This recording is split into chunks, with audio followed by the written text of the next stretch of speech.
Right now, as you read this, two colossal slabs of rock are locked against each other beneath the streets of Oakland, California. It sounds like nothing to an unprepared person, but the problem is that they're pressing harder with every passing year, storing up energy like a spring that's been coiling for more than 150 years. Roughly 30 feet below the sidewalks where people walk their dogs and grab their morning coffee, a geological clock has already run out. And scientists now know with uncomfortable precision exactly what happens when it finally lets go.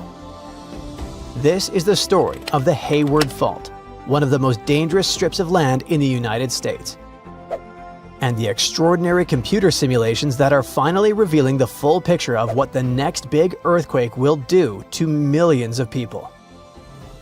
Let's start with the fault itself, because the Hayward Fault is not some distant geological curiosity hiding far out in the wilderness.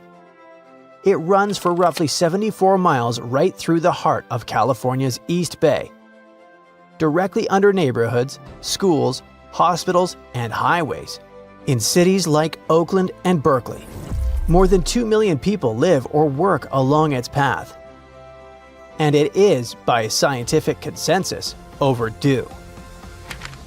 The last time the Hayward Fault produced a major rupture was in 1868. That earthquake, estimated at magnitude 7, was devastating by the standards of the time. It flattened buildings across Hayward and sent shockwaves all the way into San Francisco. But here is what makes today's situation so much more serious. The fault's average cycle between major earthquakes is around 140 years. We are now more than 150 years past that last rupture. The clock has not just run out, it ran out over a decade ago. The numbers from the United States Geological Survey make this concrete. There is roughly a 1 in 3 chance of a magnitude 6.7 or larger earthquake on this fault within the next 30 years. But the Hayward Fault doesn't operate in isolation. When scientists factor in connected faults in the region, including the nearby Rogers Creek Fault to the north, the probability of a major rupture somewhere in the system climbs to 72% by the year 2043. That is not a distant hypothetical. That is a near certainty within most people's lifetimes. So what exactly happens when it breaks? For decades, the honest answer was, we're not entirely sure. General earthquake models existed, but the Bay Area's geology is complex, a patchwork of hard rock, soft sediment, deep basins, and hill formations. And predicting how seismic waves travel through that maze was beyond the computing power available. That changed recently. Researchers at Lawrence Livermore National Laboratory and Lawrence Berkeley National Laboratory used some of the most powerful supercomputers on Earth to run 50 separate simulations of a magnitude 7 earthquake on the Hayward Fault. Each simulation varied the details, where exactly the rupture starts, how the slip spreads across the fault surface, how fast the break travels. The result is not one prediction, but a rich, detailed map of possibilities, showing not just where shaking will occur, but how intense it will be, how long it will last, and why certain neighborhoods face dramatically higher risks than others. What they found should reshape how every Bay Area resident thinks about where they live. The most important takeaway from these simulations is this: the ground does not shake equally. Location matters enormously, and the differences are not subtle. Take the Eastern Hills, places like Orinda and Moraga. These communities sit on layers of softer sedimentary rock, and that geology acts like an amplifier. In a major Hayward Fault earthquake, shaking in these areas could be up to 50% more intense than in western neighborhoods sitting on solid bedrock. That is not a rounding error. That's the difference between a building that survives and one that doesn't. And then there's Livermore Valley, which faces a different but equally serious problem. The valley sits in a geological basin, and seismic waves behave strangely inside basins. They bounce around, trapped between the basin walls, unable to escape. Instead of the shaking lasting the usual few seconds, simulations show it could continue for more than 2 minutes in Livermore. 2 full minutes of sustained, violent shaking. For pipelines, warehouses, and industrial infrastructure, that duration is potentially catastrophic. In Oakland and Berkeley, right on top of the fault line itself, the main danger comes for what scientists call directivity pulses. When a pulse ruptures, the break doesn't happen all at once.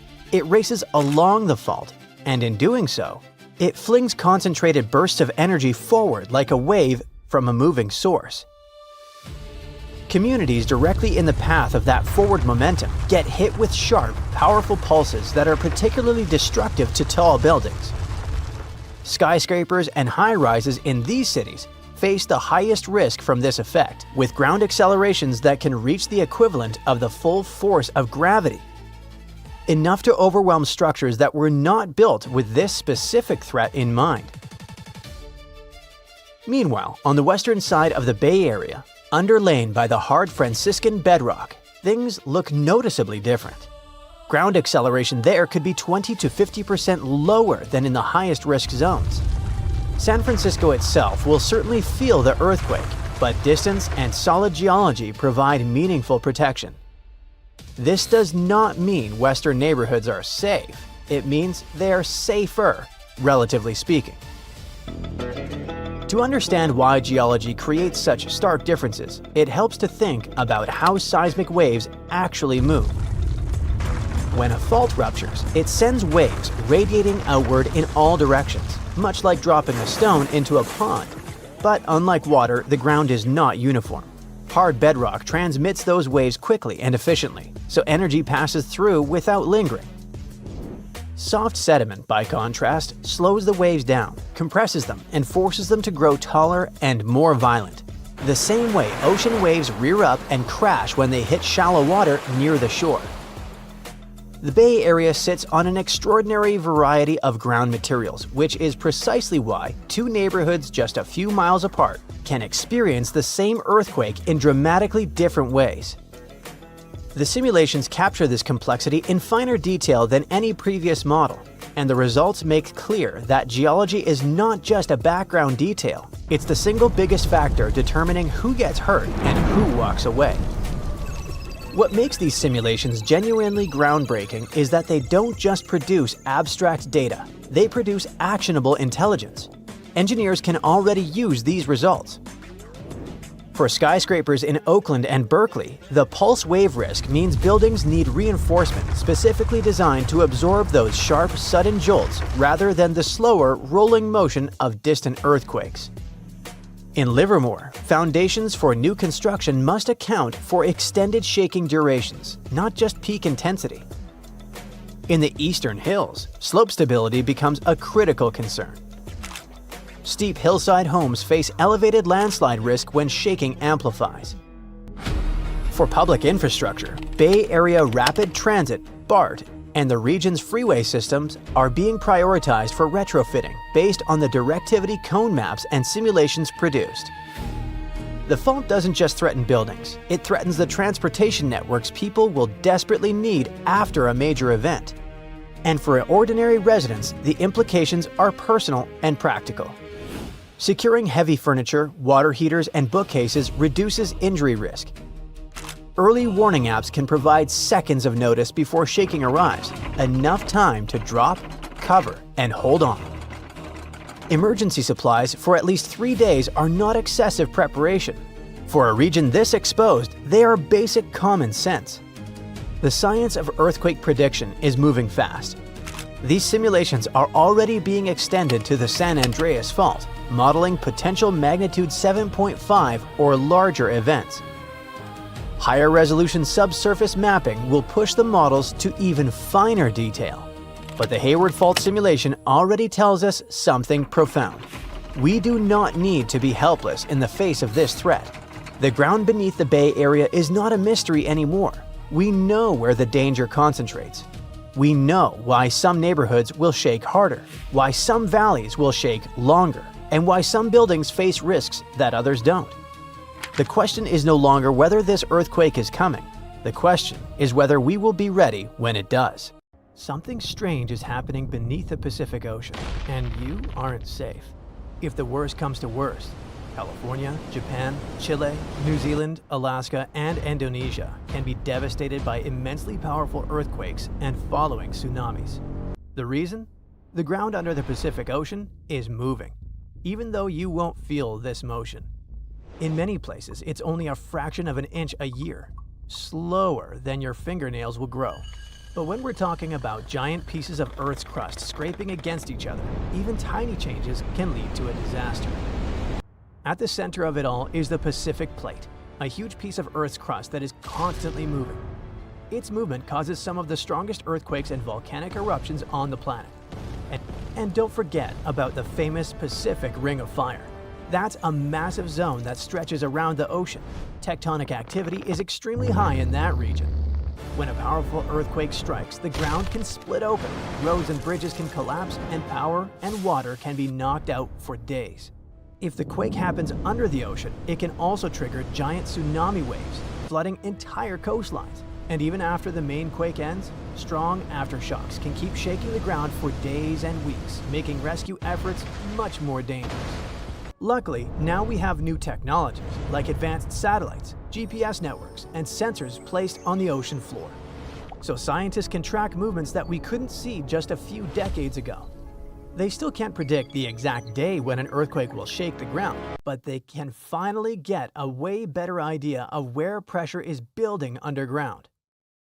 And one location has been worrying scientists for a long time: the San Andreas Fault. The San Andreas Fault runs for about 750 miles through California along the boundary between two huge tectonic plates, the Pacific Plate and the North American Plate. The Pacific Plate is slowly moving northwest, sliding past North America, but that movement isn't always smooth. Some parts of the fault creep steadily, releasing energy little by little, but others get stuck because of friction. And when the plates try to move, the fault basically holds them in place. And the longer this lasts, the more stress builds underground. It's like pushing a heavy box across the floor. At first, nothing happens because the friction keeps it stuck. You push harder, the more energy builds up. Then suddenly the box moves. The same thing happens with tectonic plates. When they finally break free, all the energy that's been building up for years gets released in just a few seconds, triggering an earthquake. That's exactly what happened in 1906 when the San Andreas Fault produced one of the most destructive earthquakes in U.S. history, destroying much of San Francisco. Nobody knows exactly when the next powerful earthquake will happen, but the fault is still active, and in some places, it's been locked for hundreds of years.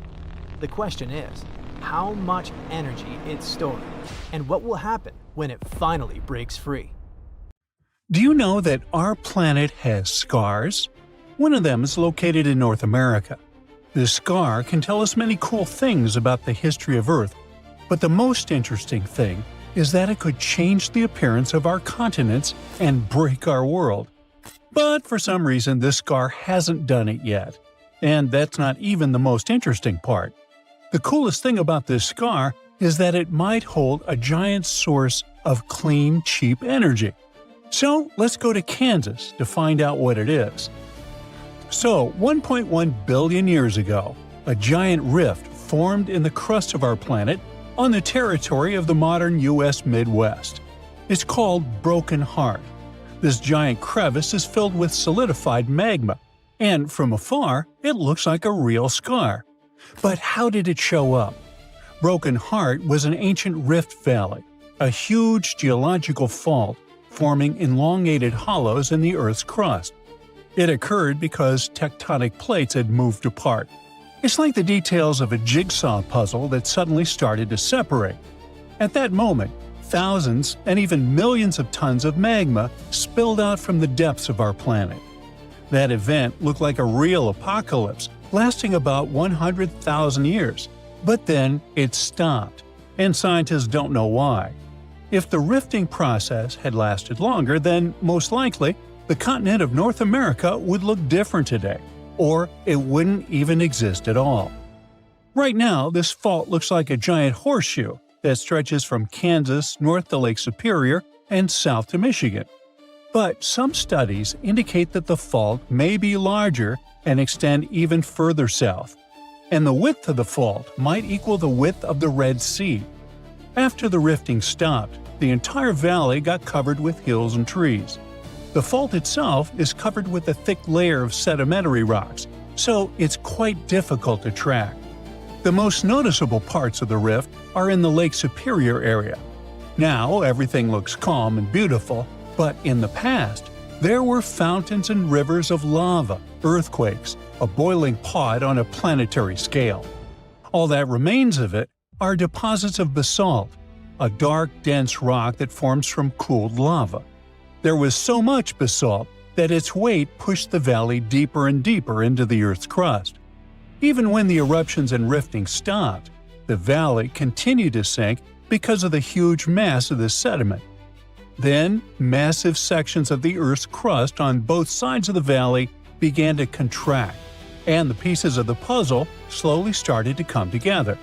This led to a large-scale ejection of volcanic material upward, and along with basalt, deposits of copper rock appeared in the valley. People mined this copper for about 8,000 years until the end of the 20th century. The copper mines were eventually shut down, but now it seems the industry is making a comeback. However, Broken Heart is not interesting to people just because of its copper reserves. It holds something more valuable and useful for our civilization. Scientists believe that this valley hides massive reserves of hydrogen, and this substance can help us switch to a cleaner, cheaper, and more efficient energy source.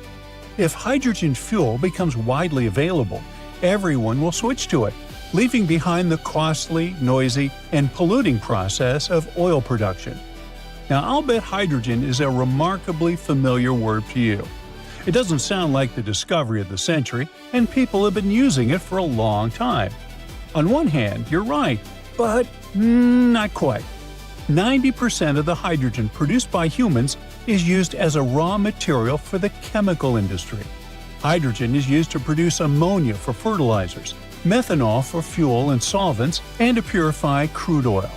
Manufacturers of glass, cement, steel, and other metals are considering using hydrogen at their factories for more efficient production.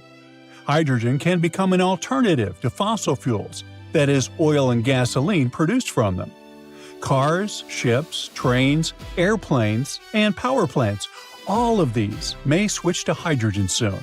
In this case, production can become cheaper and better for nature, but this will work only if we find open sources of hydrogen. You see, about 95% of the hydrogen we use is produced from fossil fuels. We gasify coal, oxidize hydrocarbons, and extract hydrogen from methane. All of these production methods require energy. But the worst part is that they lead to large emissions of carbon dioxide into the atmosphere. But what if we find sources of pure hydrogen that don't require processing? Then we'll save energy for its production and make the planet cleaner. But where can we find such sources? Scientists say that there are many of them all over the planet, and one of the largest is located in the Rift Valley in the U.S. Midwest. But what's the problem with going and mining it? Well, it's not that simple. To extract pure hydrogen, you need 3 conditions. The first is the source of hydrogen itself, which is quite logical. The second is reservoir rocks, that is, natural containers where this hydrogen is stored. And the third is natural seals, which prevent the gas from escaping.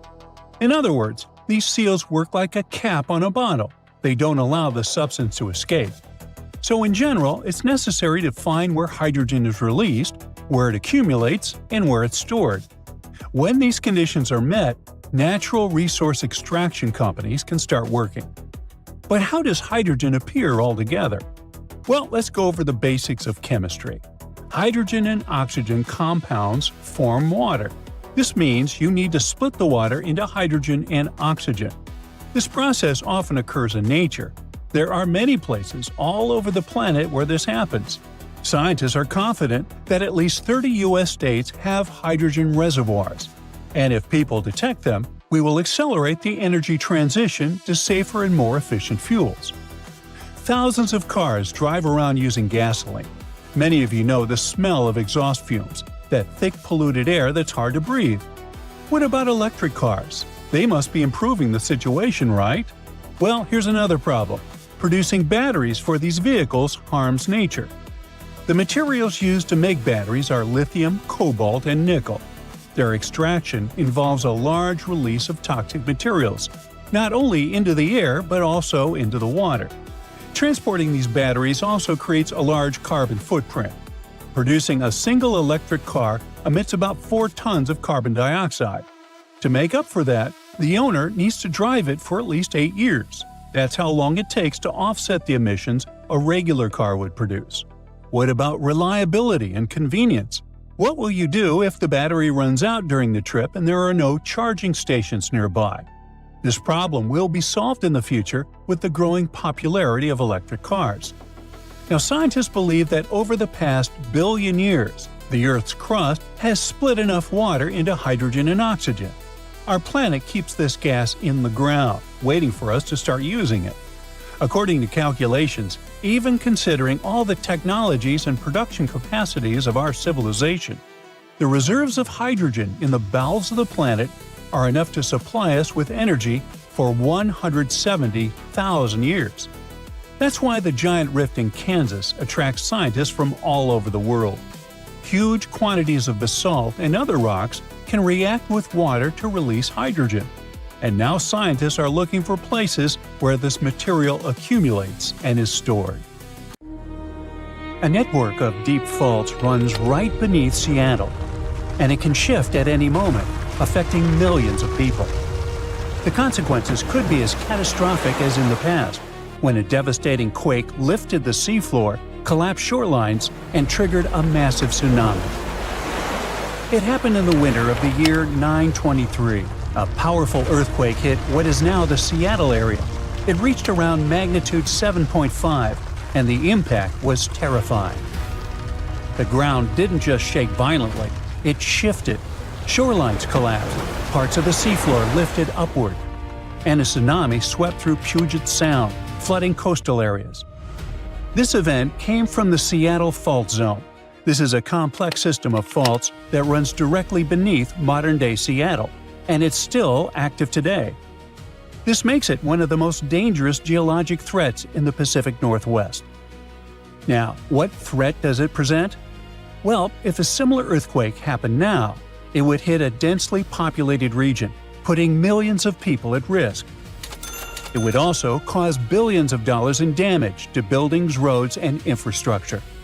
Scientists have started studying this fault more closely to understand how often it produces major earthquakes. They looked at the past 11,000 years to analyze time gaps between large seismic events. Well, the results are kinda mixed. On the one hand, devastating earthquakes, like the one that hit in 923, seem to be extremely rare. In fact, it's the only known quake of that size, magnitude 7.5 or higher, linked to this fault zone. So we can hope that the worst-case scenario, where massive earthquakes like this happen often, is unlikely. But researchers have also made a rather worrying discovery.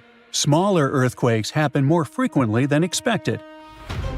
And while these quakes may not reach magnitude 7.5, they can still damage buildings, crack roads, disrupt utilities, and trigger landslides. In a modern city like Seattle, even a moderate earthquake can cause really serious problems. In other words, the region still faces regular seismic risk. The fault is active, the pressure builds over time, and the ground can move again. The real danger is the ongoing threat of smaller but still destructive earthquakes, and they may strike with little warning. Now let's take a closer look at the Seattle Fault Zone. It's this huge fault system sitting right under Seattle, a whole network that stretches about 46 miles from the mountains east of the city, all the way to the water on the west side. And yes, it runs directly under Seattle. It's a thrust fault, which means one chunk of ground is slowly pushing up over another. That pressure builds up for a long time, and then suddenly releases. That's when you get a big earthquake. Scientists didn't really start digging into this until the 1990s, when they noticed strange gravity readings. Plus, they found signs that a tsunami had hit the area about 1,000 years ago. All of that pointed to one thing: something catastrophic happened here before, most likely that huge earthquake back in 923. But there was a problem. The data they had managed to gather only went back about 5,000 years. This certainly isn't enough to see a clear pattern. So researchers decided to dig deeper and turn to something called marine terraces. These are old coastlines that got pushed upward by earthquakes and now form something like steps along the shore. Now, an important detail. The 923 earthquake lifted the land by about 26 feet. So scientists started looking for other terraces with the same kind of shift. They mapped out more than 150 of these terraces around Puget Sound, measuring their height and adjusting for natural slopes. It turned out that only one event in an 11,000-year window caused a big uplift like that: the 923 earthquake. As for smaller quakes, those could be hidden under layers of sediment. It means that huge city-shaking earthquakes are very rare, possibly with 5,000 years or even more between them. But it doesn't mean the danger is gone. Smaller ones are what we should worry about. They hit way more often, and they can do serious damage. That's why researchers focused on smaller side faults. Those are called blind faults because you can't see them at the surface, but they can still trigger strong earthquakes, and they already have. One of these smaller faults caused a magnitude 6.7 quake in the past. That's strong enough to damage buildings, crack roads, and mess up infrastructure. So the team pulled together a bunch of tools, like magnetic scans, fieldwork, LiDAR maps. They even dug trenches across fault lines and used dating methods to figure out when past quakes occurred. In the end, they found 3 more earthquakes. One happened around 11,000 years ago. One more hit in the early 1800s. That's a pretty big gap. But it proves these smaller faults have been active for a long time. But the most worrying thing is that these quakes didn't line up with movement on the main fault. That means the smaller faults can rupture on their own. When the team added all this new data together, they saw a pattern. Smaller quakes hit about every 350 years over the last 2,500 years. That's more frequent than scientists used to think. And this activity seems to have picked up over the last 2,000 years. Now, researchers are trying to figure out how big these quakes can actually get, how often they hit, and what would happen if one struck today. But it's not so simple.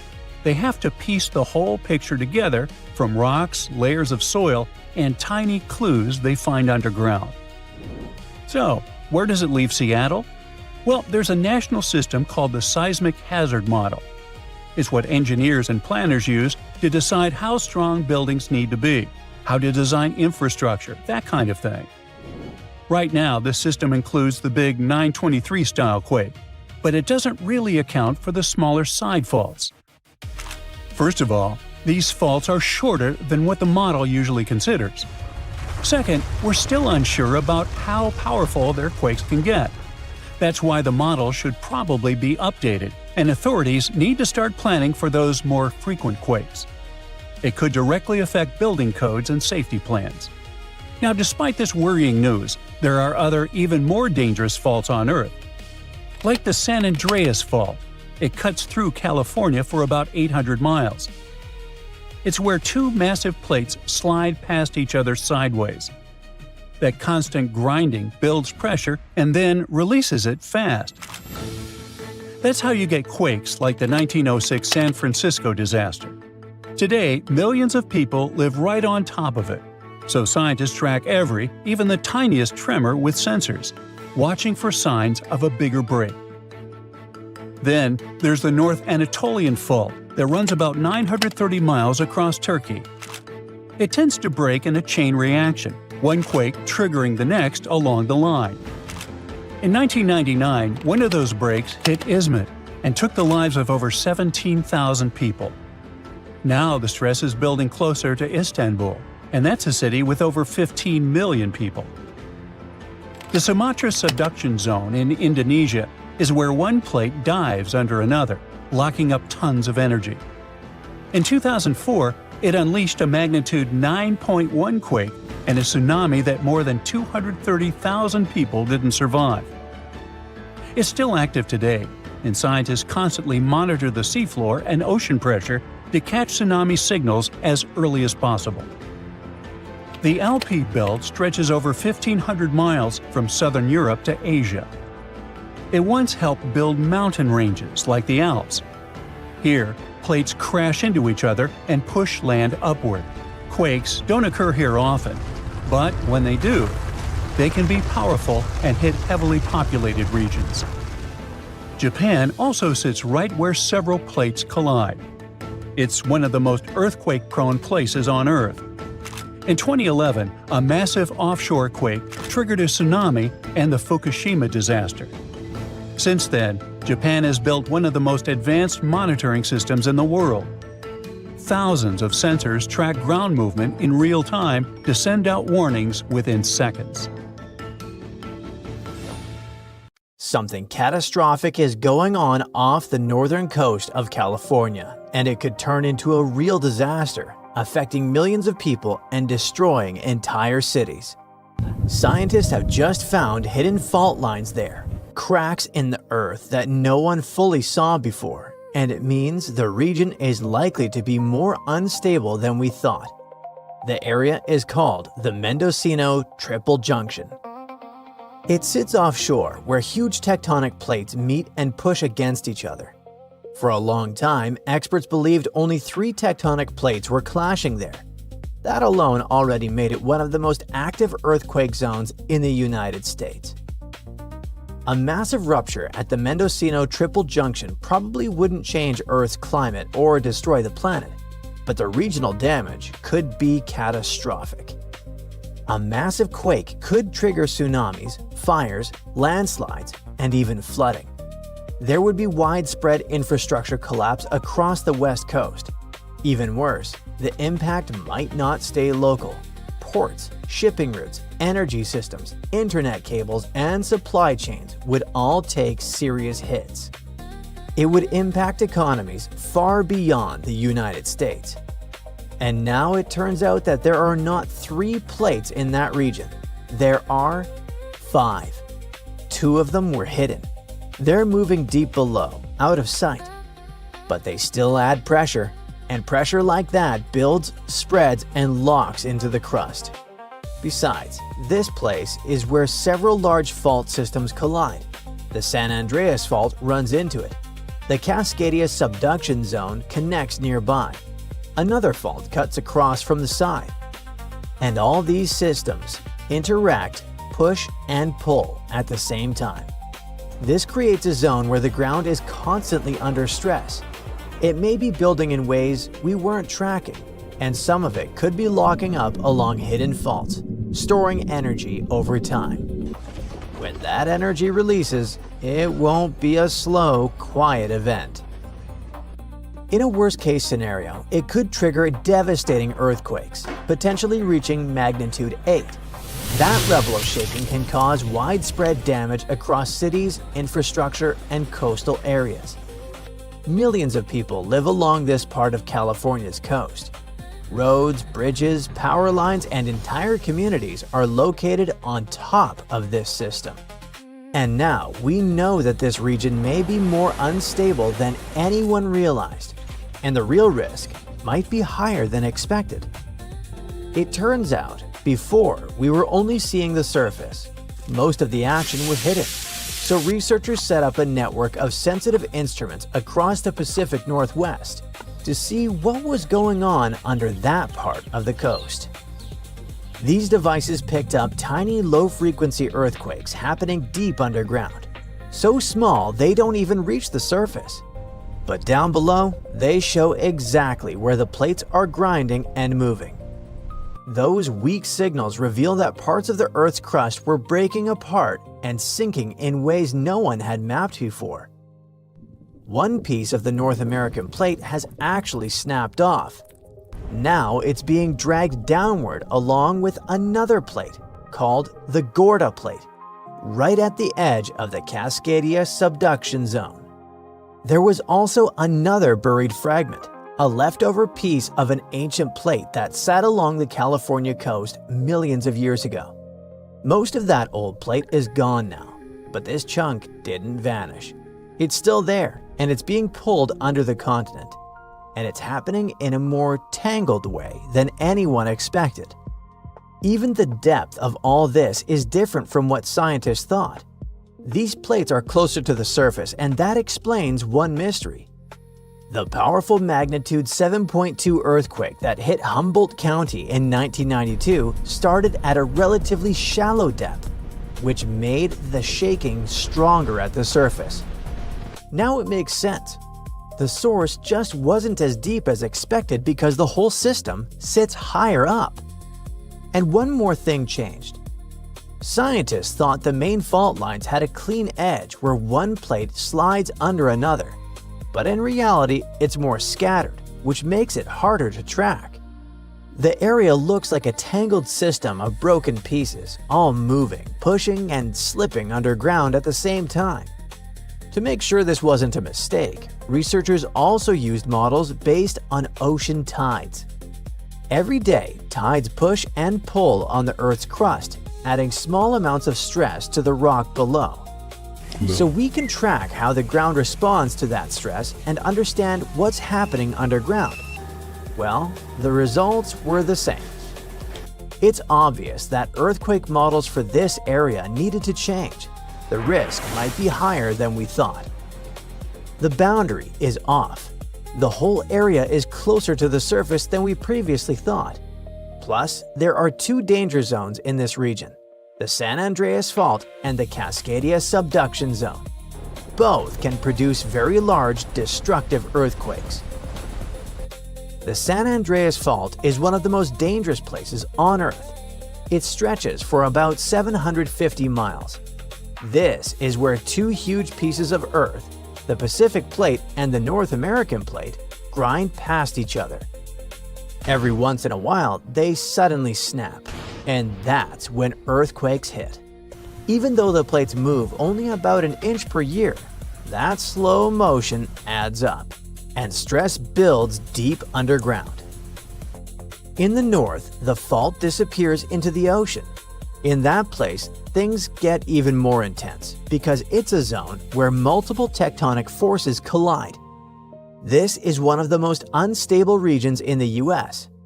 A massive earthquake from a nearby subduction zone might set off a chain reaction and trigger movement along the San Andreas itself. In the south, the fault reaches an area near the Salton Sea. There, the ground starts to pull apart.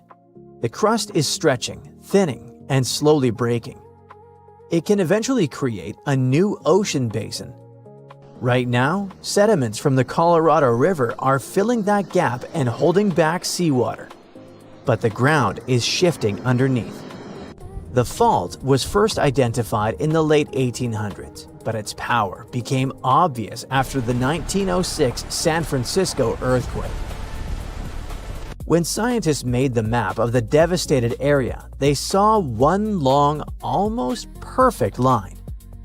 That line was the fault, a massive system capable of moving entire sections of land. Today, scientists are still trying to understand how it behaves. They've even drilled directly into the fault to study it from the inside. This is important because it's constantly moving, locking, and building stress. And no one can say exactly when the next big rupture will happen. As for the Cascadia subduction zone, it's just as dangerous. It runs for about 620 miles, from Northern California all the way up past Oregon and Washington into Canada. But you won't see it on land. It sits offshore, about 70 to 100 miles out in the Pacific Ocean. Down there, a smaller ocean plate is slowly sliding under the North American continent. When this zone ruptures, it can produce a mega-thrust earthquake, the largest kind on Earth, magnitude 9 or higher. The last time it happened was in 1700. Since then, the plates have kept pushing, and for more than 300 years, stress has been building along the entire fault. When it releases, the shaking could go on for 5 to 7 minutes along the coast, and that would be just the first hit. A quake that big would also trigger a tsunami. Waves could rise over 100 feet high and race toward the coast. In some places, they could arrive in 10 to 15 minutes. That's barely enough time to react. Entire coastal areas could be hit before people even realize what's coming. And the damage wouldn't stop at the shoreline. Cities like Seattle, Portland, and Vancouver are located in the impact zone. Power, water, and communication systems could go down all at once, and millions of people would be affected. The ground could sink by several feet in some areas. In others, it could turn unstable, causing buildings to tilt, slide, or collapse. And since much of the infrastructure in this region wasn't built for shaking this strong or this long, when it happens, it will be a chain reaction: shaking, collapse, flooding, and eventually, isolation. Now, we need to understand the tectonic process in the region, because when it comes to earthquakes, getting the details right can make the difference between being prepared and being caught off guard. Something is about to reshape the entire future of the West Coast. The coastline, the infrastructure, the whole map. Scientists fear there is not one but two big earthquakes coming, one caused by another. This wasn't even on the radar for most people, but new research is changing everything. For decades, everyone treated the San Andreas Fault and the Cascadia Subduction Zone like two separate monsters that just happened to live in the same neighborhood. They were powerful, yes, but independent. But now, scientists believe these two giant faults are mechanically linked, and one can literally pull the other into rupturing shortly afterward. Cascadia moves, San Andreas moves. San Andreas tears, Cascadia tears. And the potential consequences of that are honestly haunting. Scientists found evidence that it happened at least 10 times in the last 3,100 years. Earthquake, pause, earthquake. It comes from marine sediment cores, which are like time capsules pulled up from the ocean floor. Researchers analyzed layer after layer of seabed sediment and found doublets, paired debris layers created by two massive quakes happening so close together that the ocean barely had time to settle between them. That discovery takes us to the Mendocino Triple Junction, the geological troublemaker of the West Coast.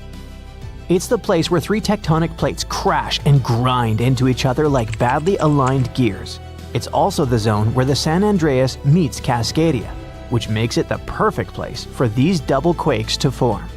The stress changes caused by a rupture in one fault travel straight through this junction and destabilize the other. It's benign when it happens to a bookshelf. When you move one book, three others shift. But when you think about it like a coastline with millions of people, entire cities, major infrastructure, it instantly feels terrifying. To many people who live on the West Coast, the San Andreas kind of feels like a California's problem, and Cascadia like an Oregon and Washington's problem. But when you understand that these two faults can essentially fire at each other, it stops being a local issue and becomes a continental one. A Cascadia megaquake alone can hit magnitude 9.0 plus, rip open 600 to 700 miles of seafloor, and send a tsunami roaring toward the Pacific coast. And it could just be the first quake, and then, maybe minutes later, the San Andreas snaps in Northern California. The shaking could ripple down the state like a zipper tearing open a jacket, and if it goes the other direction, it could be just as bad. If the San Andreas ruptures first, the intense stress redistribution can destabilize the Cascadia subduction zone. You could get the California quake first with buildings rocking, highways breaking, and power stations failing. And then, soon after, the ocean pulls back in Oregon or Washington. And the 20-minute countdown to a tsunami begins, a follow-up disaster. It's the kind of chain reaction you don't want even in a video game, let alone real life. This discovery also tells us something eerie about the earthquake in 1700. the one that sent a tsunami across the Pacific so huge that it struck Japan with no warning. Japanese fishermen called that wave the orphan tsunami because it arrived without any felt shaking. Only centuries later, scientists figured out that it came from the Pacific Northwest. But until recently, no one knew that the San Andreas might have felt that event too, and it possibly slipped or destabilized because of it. So, the whole West Coast may have moved together. And we've come to the scariest part. All this isn't about if, it's strictly about when. The faults have a rhythm, a pace, and a geological heartbeat. We've seen how they behave across thousands of years. We know what they did, and now we know they sometimes do it in sequence. The real fear isn't the first quake. California already expects a big one. The real fear is the second quake, the one that comes before you've checked on your family, before emergency responders regroup, before the power comes back, and before the dust settles. Even if you don't live on the West Coast, this matters for you too. The ports in California, Oregon, and Washington handle a massive chunk of America's imports. Knock them offline, and it's not just the coastline that feels it. The ripple hits the entire country and potentially the world. Grocery prices spike, supply chains freeze, gas availability dips, shipping timelines go nuts. The world is much more connected than any of us thought, and a geological double punch on the Pacific coast wouldn't stay a local disaster. It would spread, thread by thread, into everyone's life. So, those in power must prepare not for one giant rupture, but for two. Emergency plans, evacuation routes, response times, and power grid designs, all of it needs updating. Because nature has now shown us what even a single major rupture can do to a modern economy. It happened in Japan in 1995, on January 17th at 5:46 in the morning. The quake hit right by the northern tip of Awaji Island, only 12 miles from Kobe, a huge, busy city with about 1.4 million people back then, and another 2.6 million in Osaka nearby. The rupture ripped along the Nojima Fault for about 25 miles. That doesn't sound like much until you realize entire buildings can't survive that kind of sideways shove. More than 5,000 people lost their lives. 43,000 were injured. Nearly 400,000 buildings were irreparably damaged. This disaster hit one of Japan's largest industrial zones. And when you mess with a place like that, the shock doesn't stop at the shoreline. The damage was $200 billion US in losses, from smashed buildings and infrastructure and many businesses shutting down. Kobe's port just collapsed. Only 30% of the Osaka-Kobe railway lines worked. Part of National Route 28 literally vanished into the ground. Schools, hospitals, and municipal buildings, 85% of them took damage or were unusable. Fires broke out across Kobe, almost 300 separate incidents, burning the equivalent of 70 US city blocks and taking another 600 to 700 lives. Almost 100,000 people permanently left the region, 2.5% of the whole population gone in less than a year. And here's a detail that stuck with me. So many bridges failed that engineers suddenly had to confront how poorly older designs handled lateral shaking. Houses with heavy tiled roofs, built to fight typhoons, crumbled because all that weight sat too high. But the newer homes made after the 1981 building code revision stood. And that's when Japan realized that modern seismic standards were crucial to follow. Japan threw $58 billion US into restoring the region. Power came back in days. Roads and rail returned in 5 to 8 months. The main expressway took 21 months. The port was fully rebuilt in just over 2 years. And by then, all debris was cleared. Within 15 months, manufacturing jumped back to 98% of its old level. Stores reopened. By 1999, Kobe's economy reached roughly 75 to 90% of pre-quake levels. Japan overhauled its disaster management system entirely. They set up the Central Disaster Management Council and rewrote building codes.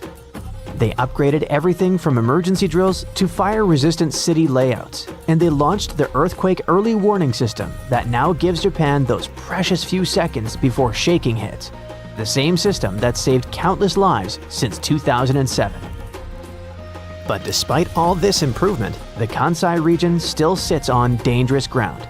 The Roku Awajishima fault system, the same one that snapped in 1995, still runs under them. The 2018 Northern Osaka quake and the 2024 Noto Peninsula quake reminded everyone that this threat didn't disappear, it just waits its turn. A future large event on that system could hit even harder simply because the region has grown more complex, more interconnected, and more economically loaded. So Kobe wasn't even a triggered double fault rupture, but it still broke a major industrial hub, reshaped a national economy, and permanently changed global shipping routes. That's why when scientists started talking about two joint faults firing off back-to-back in Cascadia and San Andreas, you don't even have to imagine the consequences. We already got a preview in 1995. Okay, smarty pants, answer this one. Do you know what earthquake magnitudes actually feel like? Well, at magnitude 1, you wouldn't notice a thing. At 3, you might slosh your coffee if you're drinking. At 5, things can start to shake off shelves, and it definitely gets your heart racing. But at 7.5, that's when the ground itself rips, buildings sway, and whole streets can split. And now, scientists warn a fault we thought wasn't active anymore could unleash something that strong under a small sleepy town in Canada. Now, if you trace your finger across a map of northwestern Canada, you'll find Dawson City in the Yukon. It looks like a nice place to escape from civilization. After all, it only has about 1,600 residents. It's quiet, remote, and famous for its gold rush past. In the late 1890s, Dawson City ballooned into a boomtown almost overnight as prospectors chased gold. Today, the rush is long gone, but the town still looks the part. Wooden boardwalks and saloon-style facades give it the feel of a set straight out of a Western movie. Oh, and beneath all of that is a fracture in the earth itself. Dawson City is located on top of what's known as the Tintina Fault. It's a massive crack in the Earth's crust that stretches for hundreds of miles toward Alaska. Until recently, scientists believed that this zone had been inactive for over 40 million years. But newer studies tell a different story. Just a quick reminder, faults are giant cracks when two slabs of Earth's crust meet. They're always trying to slide past each other, but their jagged edges catch and lock. Pressure builds for decades, continuously bending and straining the rock. Then, suddenly, the lock zone breaks, and the slabs slip into a new position in just seconds. That abrupt lurch releases all the stored energy, sending seismic waves racing outward. The ground-shaking consequence is called an earthquake. Scientists say the ground on each side of Tintina has been trying to slide past itself for ages, but it's stuck. And now, that stuck zone has built up around 20 feet of strain. That's how far the land would shift sideways if it all gave at once.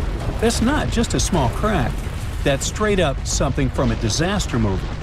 If all that built-up tension snaps in one go, the result could be a magnitude 7.5 earthquake. How strong is that? Well, pretty strong. So, what happens during a big quake? The shaking can last up to 30 seconds or more, which is an eternity when the walls are swaying and the floor feels like it's rolling under your feet. If you're near the fault, things can get really scary. The ground doesn't just shake, it could take a big step sideways. This can lead to some renovations. Roads might get a new zigzag pattern, and unreinforced buildings could decide to do the twist. And if it happens in a Canadian winter, let's just say it could turn a simple power outage into a survival horror adventure. Being on soft soil is like sitting on wobbly jelly. It amplifies the shaking. Solid rock is a bit more stable. However, it's still dangerous. For example, in Mexico in 2003, a 7.5 quake damaged over 43,000 homes, buckled roads, and cut power for miles. In Sulawesi in 2018, the same magnitude not only leveled buildings, but triggered a tsunami and liquefaction. The whole neighborhood was swallowed as the ground turned to quicksand. Now here's something interesting. Most people don't think of Canada as an earthquake country, but it actually gets around 5,000 quakes a year. However, they're so small that you'd never feel them. The real hot spot is the West Coast, near British Columbia. That's where you hear people whisper about the infamous Big One. It refers to a future megathrust earthquake along the Cascadia subduction zone, a massive fault that runs for 600 miles just offshore. Unlike Tintina's sideways slip, Cascadia works by one tectonic plate shoving under another. For centuries, the North American plate has been bent upward like a spring as the Juan de Fuca plate has been diving below. When it finally snaps, that's a magnitude 9.0, more than 30 times stronger than a 7.5. We know it can happen because it already has. The last big one struck in 1700. It was so powerful, it didn't just shake the Pacific Northwest. It launched a tsunami across the ocean that smacked Japan, where villagers recorded an orphan wave with no local quake to explain it. Only later did scientists connect the dots. Now this brings us to the fact that despite all this, the size of the fault, the quiet buildup of strain, and the potential for a magnitude 7.5 earthquake, the Titina Fault isn't even listed on Canada's official seismic hazard map, at least for now. That means no warnings, no color-coded danger zones. And when a fault isn't on the map, nobody designs a building for it. There's no proper preparation. You don't build reinforced structures or have seismic codes, especially when people don't expect that the ground could split open. Now, to be honest, that's not someone's mistake. The fault just didn't show any signs of being active recently. And this part of Canada is really big, quiet, and doesn't have a lot of monitoring. Not until too long ago, people had thought of the Titina as just a geological oddity, something cool for looking at the past, but not really relevant for the future. For years, the Titina Fault flew under the radar, but that changed when researchers brought high-tech gear. They uncovered subtle but clear land shifts near Dawson City. They looked like scars on the landscape and pointed to past earthquakes, including one that pushed the land nearly 3,000 feet over millions of years. Now, interestingly, newer glacial features showed no signs of disruption, which means the last major quake probably happened right before the end of the last ice age. In geologic terms, that's pretty recent. When scientists lined up those land shifts with the ages of glaciers, the picture was clear. The Titina Fault isn't retired. It's just been on a really long coffee break, and now it's itching to clock back in. That's why researchers want it officially on Canada's seismic hazard map. Dawson City deserves more than a shrug emoji when the ground decides to stretch. The experts are basically playing detective with dirt. They're scanning forests and rivers for faint scars that past earthquakes tried to hide. They're digging trenches like archaeologists with a taste for chaos, flipping through the Earth's diary one muddy page at a time. Every crack, wrinkle, and layer adds to the story of when Titina last threw a tantrum and how loud the next one could be. It's pretty cool that satellites can literally track if one side of a valley is slowly creeping ahead of the other, like tectonic snail racing.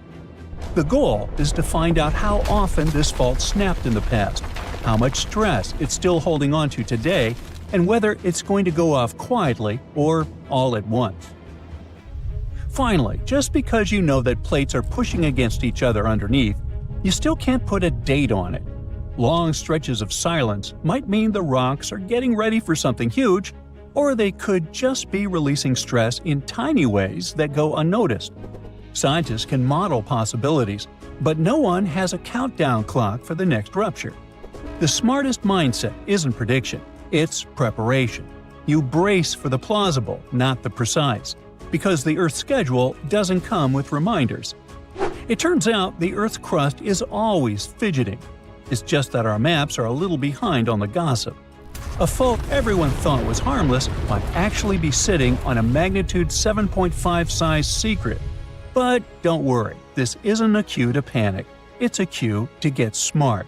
Better data, sturdier buildings, and a few just-in-case habits. When the ground finally decides to settle its debt, what really matters isn't whether Dawson City feels the shake. It's whether everyone's prepared enough to turn a potential disaster into just a real wild story to tell later. Hey, have you ever been in an earthquake? I have. Tell me your story in the comments. Imagine standing in a quiet northern town, surrounded by mountains and forests, when the ground beneath your feet suddenly shifts with the force of a freight train. That's not a movie scene. It's a very real possibility for the people living in Dawson City, Canada. Hidden beneath the tranquil Yukon landscape lies a geological giant, the Tintina Fault. For more than 12,000 years, it has been silent. But new research suggests it might be ready to wake up in a spectacular and dangerous way. Stretching over 1,000 kilometers from the Yukon into Alaska, the Tintina Fault is like a massive crack in Earth's crust, a boundary where colossal slabs of rock slowly grind past each other. On the surface, it looks harmless, just rugged terrain, rivers, and forests. But deep underground, strain is quietly building, like a spring being wound tighter and tighter. Theron Findlay, a geologist from the University of Victoria, and his team decided to take a closer look at a section of this fault near Dawson City. This wasn't just a casual inspection. They used cutting-edge tools like high-resolution satellite images, aerial surveys, and LiDAR, a laser-based scanning method that can reveal subtle changes in the ground's shape. What they found was unsettling. In one location, the ground was visibly displaced by an astonishing 1,000 meters, evidence of a long series of powerful earthquakes millions of years ago. In another area, they spotted a smaller but still significant offset of about 75 meters, likely caused by more recent quakes, roughly 132,000 years ago. Since then, nothing major. At least, nothing visible. And that's exactly the problem. When a fault line hasn't released energy for thousands of years, it doesn't mean it's safe. Quite the opposite. It could mean that massive pressure has been silently accumulating. Based on their calculations, the Tintina Fault has been moving at a slow creep of up to 0.8 millimeters per year. Over 12,000 years, that adds up to a staggering 6 meters of potential movement waiting to be unleashed. If that strain were to suddenly break free, the resulting earthquake could be bigger than magnitude 7.5. For context, that's in the same league as some of the most destructive quakes in history, like the 1976 Tangshan earthquake in China, or the 2010 Haiti disaster. While the Yukon isn't densely populated, the impact could still be devastating, damaging highways, collapsed buildings, landslides cutting off communities, and potentially loss of life. The scientists can't say when it will happen. Earthquakes don't work on a schedule, and predicting the exact moment of rupture is one of geology's greatest challenges. What they do know is that the Tintina Fault is in what's called a late stage of its seismic cycle, a point where the risk of a major quake is higher. For the people of Dawson City and surrounding areas, this means living with a quiet but ever-present threat. Emergency planners might advise residents to have evacuation routes, survival kits, and backup communication plans. But in the end, this is a reminder of a simple truth. Earth is never truly still. Even in the most peaceful landscapes, immense forces are always at work, reshaping the planet in ways we can't always see, until the day they reveal themselves with a violent jolt. Yet, the story of the Tintina Fault is more than a warning. It's a glimpse into how Earth stores and releases its pent-up energy. Each millimeter of annual movement is like another twist of a key in a lock. At some point, the lock will turn, and when it does, the release will be sudden and powerful. LiDAR images reveal ancient scars across the land, subtle to the untrained eye, but obvious to scientists. These are the footprints of past disasters, frozen in the ground like a history book carved by nature. Findlay and his colleagues believe the region's seismic silence has lulled people into a false sense of security. A place can be both beautiful and dangerous, and the Yukon is a perfect example. Visitors come for the sweeping vistas and endless wilderness, rarely realizing that deep beneath their hiking trails and scenic roads, Forces are shifting that could change the landscape overnight. This hidden drama plays out all over the world. Fault lines in California, Turkey, Japan, and beyond all share one trait.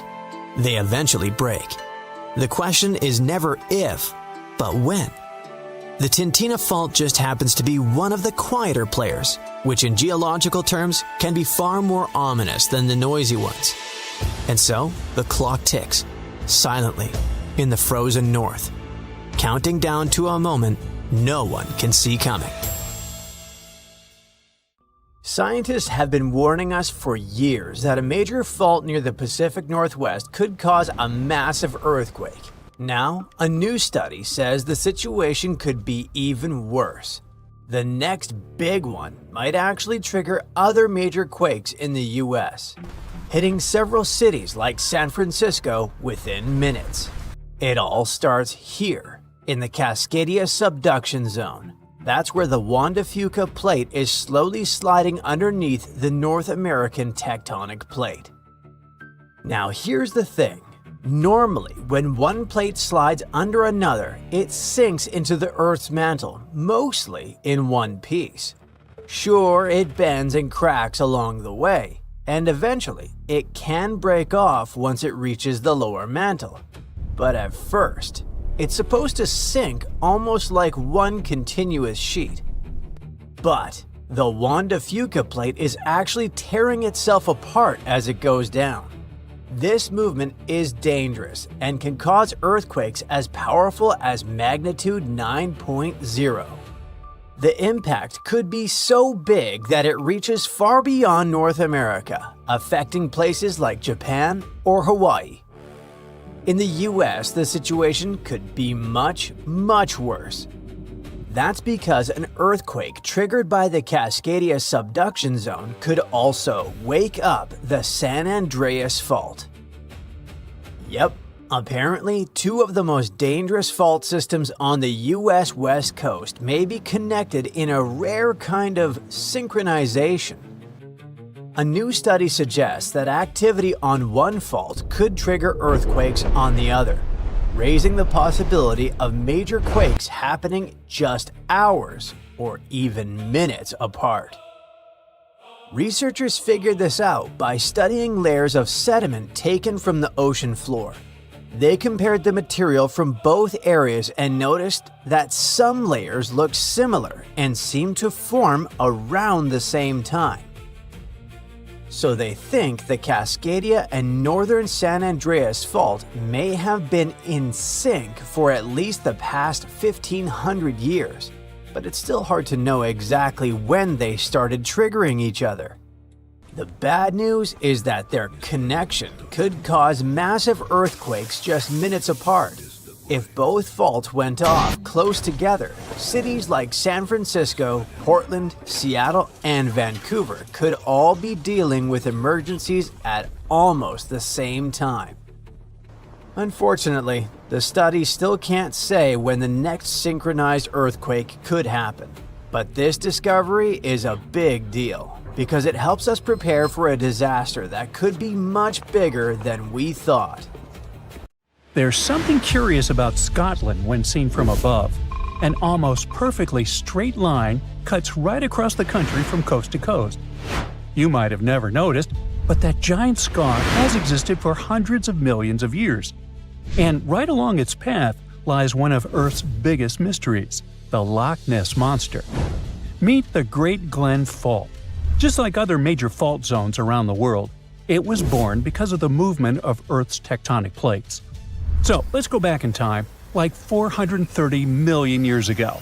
At that point, a massive geological drama was going on called the Caledonian Orogeny. Now, orogeny is just a fancy scientific word for how mountains are formed. So this whole region looked totally different back then. There were these three ancient continents called Laurentia, Baltica, and Avalonia. Think of them like, giant puzzle pieces slowly floating around on Earth's surface.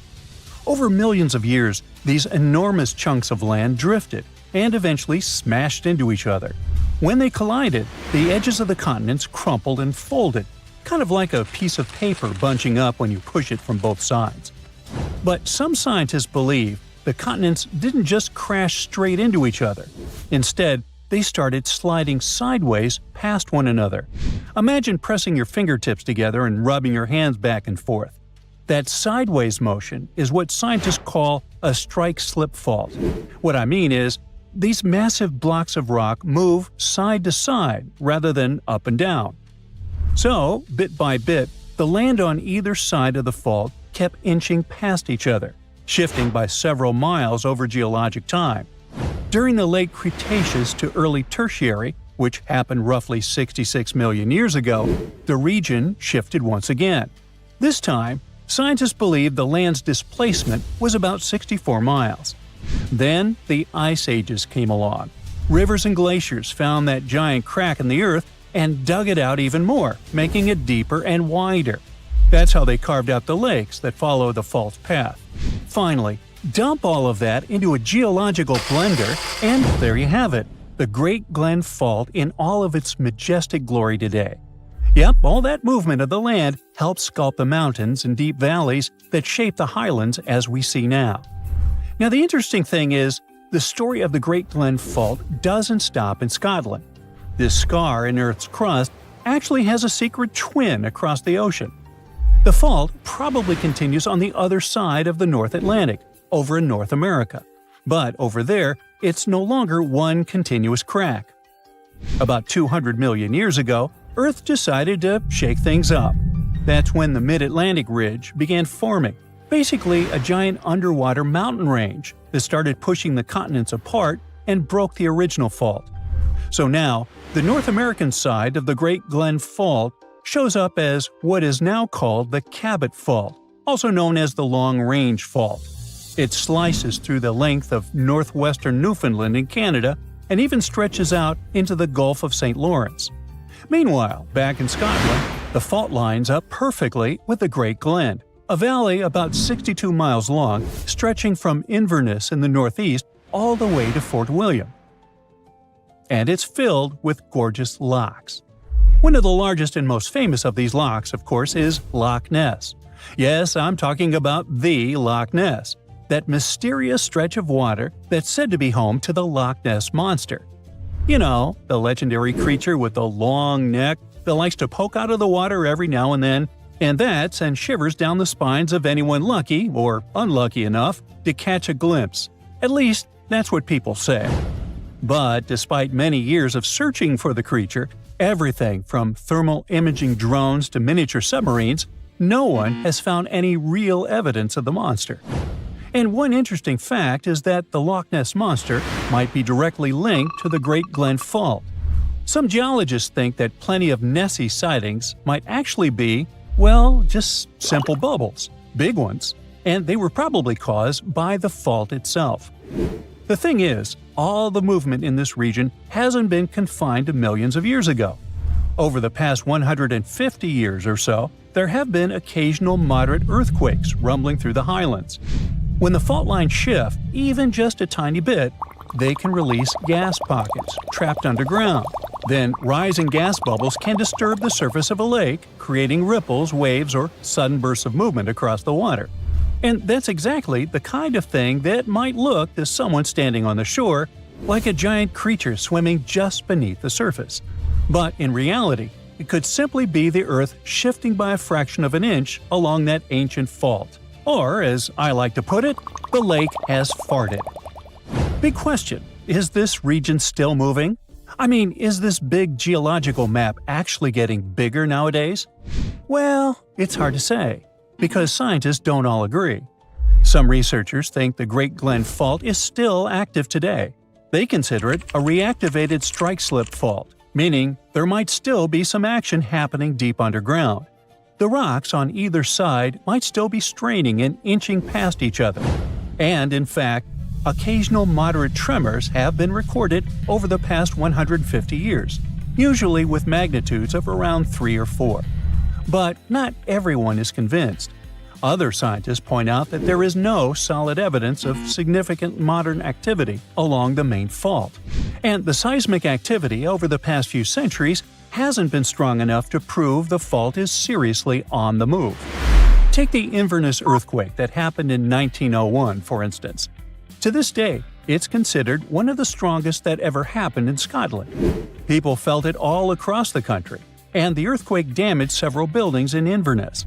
The situation was so intense that it gave the feeling of, oh boy, this crack is definitely growing. But the specialists aren't so convinced.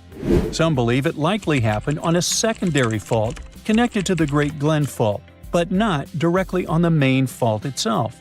So, once again, it's hard to say for sure whether the Great Glen Fault is still actively moving today. Despite all the different studies and debates over many years, there are only a few conclusions about this huge gap that everyone agrees on. The fault is unusually straight, it is super ancient, and it is extremely deep by any standards. That's not the only cool fact about Scotland's territory, though. Let's travel to the islands that lie off the northwest coast of the mainland, to the Isle of Skye. This place was once home to a wide variety of dinosaurs during the Middle Jurassic period. The thing is, finding dinosaur fossils from this time period is super rare, but the Isle of Skye is an exception. Specialists discovered that about 167 million years ago, give or take, dinosaurs were mingling on the muddy edges of a warm lagoon over there.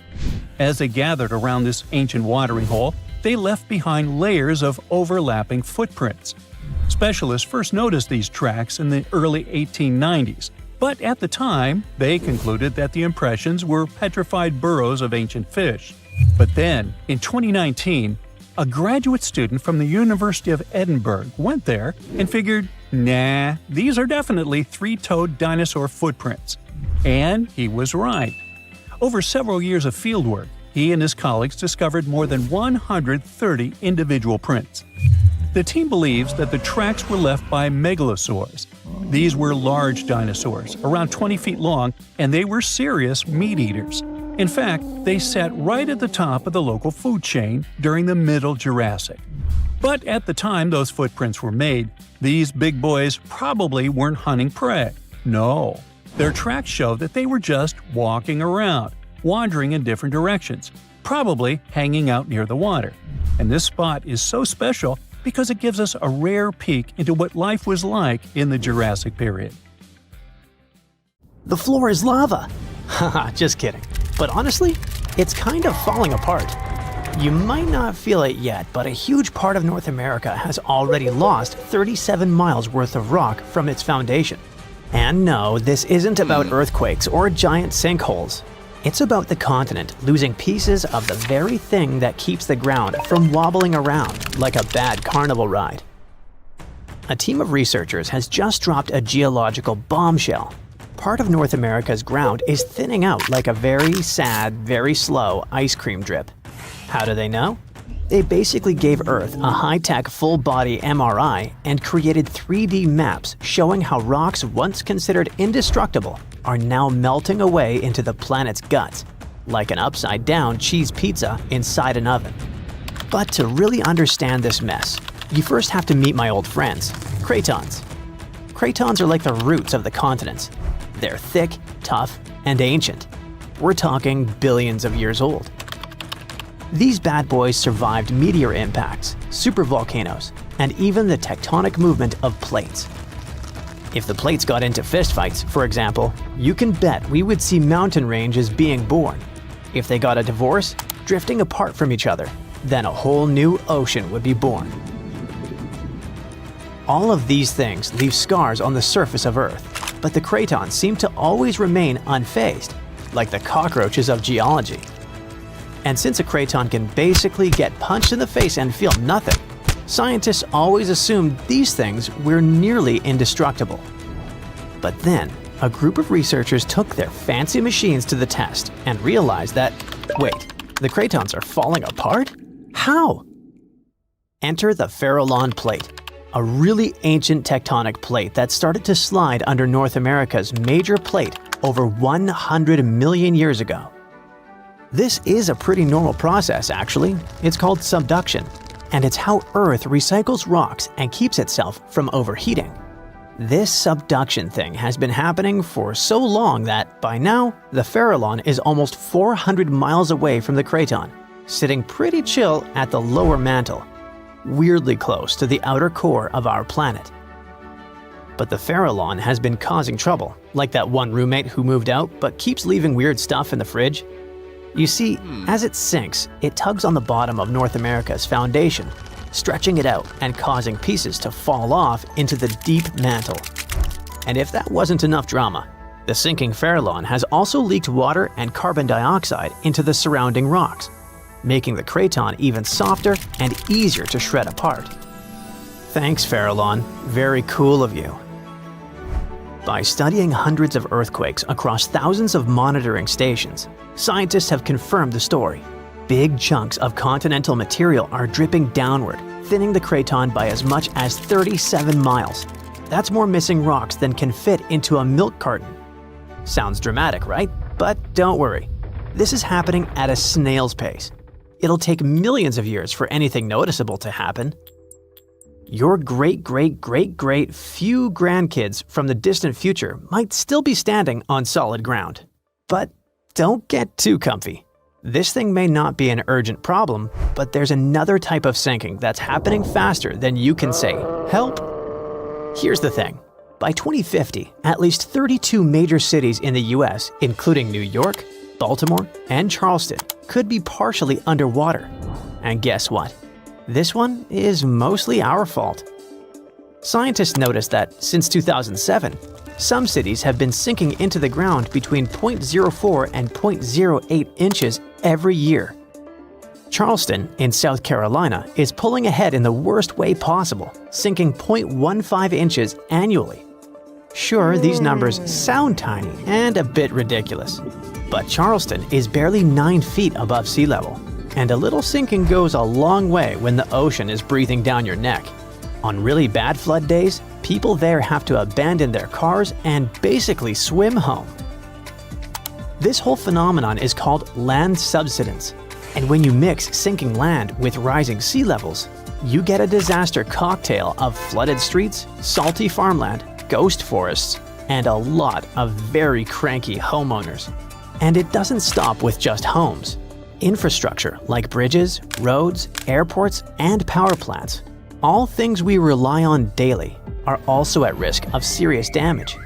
Flooded electrical grids and sunken highways could cause billions more in economic losses and create major safety hazards for communities. Now, let's be fair. Not everything is humanity's fault. Some of this trouble dates all the way back to the Ice Age. About 12,000 years ago, massive ice sheets covered the northern US. They were heavy, like seriously heavy. The weight pushed the land down, and when the ice melted, the ground didn't just pop back up like a trampoline. Instead, it started playing a weird game of geological seesaw. The places that were squished started rising, and the places that weren't got pulled down. This whole process, called glacial isostatic adjustment, try to say that 3 times fast. But of course, humans found a way to make it worse. Groundwater extraction is a major culprit. Think of it like pulling the stuff out of the mattress. After a while, the whole thing just sags. In places like California's Central Valley, the land is dropping by up to 8 inches a year because we keep pumping out water during droughts. In cities like New York, the problem isn't just water. Skyscrapers themselves are making it worse. Yep, turns out if you stack millions of tons of concrete and steel onto soft ground, it tends to flatten. And in case you're wondering, the total mass of New York City's buildings is around 1.68 trillion pounds. That's about the same as 3.5 million statues of liberty piled up. With so much weight concentrated over a relatively small area, the underlying soils have no choice but to compress over time. And if you thought it couldn't get messier, think again. We've been building dams, which stop rivers from delivering fresh sediment to coastal areas. That sediment is kind of like Mother Nature's way of fluffing the ground back up. Without it, coastal lands are compacting like an old sponge. Plus, when wetlands are drained for agriculture or construction, the peaty soil dries out and collapses. Honestly, it's like the ground just can't catch a break. Scientists also noticed that the areas that used to be lush wetlands are now among the fastest sinking spots in the country, especially along the Gulf Coast. Louisiana, for example, is losing about a football field of land because of this mix of subsidence and rising seas. So what's the end game here for us regular people who just want to live above sea level? Well, it's not looking great. Ghost forests, which are basically drowned woodlands, are popping up. Farmland is turning salty and unusable. And even sunny day flooding, where streets flood without any rain, is becoming a thing. Yikes! Meanwhile, over on the West Coast, California is not exactly winning either. San Francisco and Los Angeles are both sinking, which means that rising sea levels could hit them twice as hard and twice as fast. In some places like the Palos Verdes Peninsula, the ground has been sinking so fast, people over there might as well live like moles. So, is America turning into the next Atlantis? Probably not next week, but without serious action, like cutting back on groundwater pumping and planning smarter cities, at least 500,000 people are in serious danger. And the housing damage could easily rack up a jaw-dropping $109 billion by 2050. In the end, while North America isn't about to sink like a poorly made souffle, it's definitely showing some cracks in the crust. So maybe let's ease up on groundwater pumping, rethink how and where we build, and invest a little more in keeping our feet dry. After all, if the floor really does become lava someday, we're gonna wish we had at least fixed the leaks first. New Zealand is located in the Southwest Pacific, and it isn't just a country of mountains, the world's quirkiest creatures, and hobbit holes. But here's another cool fact. New Zealand sits on top of a hidden continent that's 94% underwater. That's right, just the tip of a sunken landmass more than half the size of Australia. And with sea levels rising, one question keeps, well, surfacing. Is it possible that all these remarkable creatures will need swimming lessons one day? Zealandia is a sprawling, drowned continent stretching from New Zealand to New Caledonia. This underwater region has mountains, valleys, and its own geological personality. But wait, how can something underwater be called a continent? Well, it turns out being underwater doesn't disqualify you from being a continent. It just makes you harder to spot. Most people think of continents as giant land masses you can walk on. But geologists don't define continents by what's above water. They define them by what they're made of. You see, most of Earth's crust is oceanic, thin, dense, and made of basalt. However, continents sit on continental crust, which is thicker, lighter, and much older. That's the case with Zealandia. Even though it's mostly submerged, it's composed of the same kind of crust as Australia or South America. It has mountain ranges, sediment basins, fault lines, it's not your fault, and even fossils that prove it once had forests and land creatures. Zealandia was above sea level during the age of dinosaurs, and while we haven't found a raptor-like theropod skeleton yet, there's no reason to believe we won't. So how was this discovery made? Since most of Zealandia sits about 1/2 to 1.5 miles underwater, it wasn't easy. We can't drain the region like a bathtub just to take a look. So the answer had to be technology. Scientists used satellites to calculate tiny changes in Earth's gravity to spot what was hiding under the waves. Yep, fun fact, there are satellites that can measure gravity now. For example, NASA's mission GRACE has 2 satellites that find small changes in Earth's gravity. It does this by measuring how far apart the satellites are as they move over different things. Scientists also use sonar to map out the underwater mountains and valleys in 3D. Ooh. Finally, deep ocean drilling pulled up ancient rock, soil, and even land-based fossils from beneath the seafloor. Physical proof that this wasn't just the ocean floor. Not that scientists use all this tech in that exact order, like following steps on a checklist. It actually took decades of overlapping data from land, sea, and space to connect the dots. By the early 2000s, enough evidence had piled up that some geologists began to speak openly about a possible hidden continent. Still, it wasn't until 2017 that Zealandia was formally proposed as one, backed by clear geological criteria. And in 2023, after decades of mapping and research, Zealandia became the first continent to be fully mapped while almost entirely underwater. But why did it sink in the first place? Long ago, all of Earth's land was joined in a single supercontinent called Pangaea. Around 200 million years ago, yeah, I wasn't around then, it began to split apart. The northern half became Laurasia, which included what is now North America, Europe, and most of Asia. The southern half became Gondwana, made up of present-day South America, Africa, Antarctica, Australia, India, and Zealandia.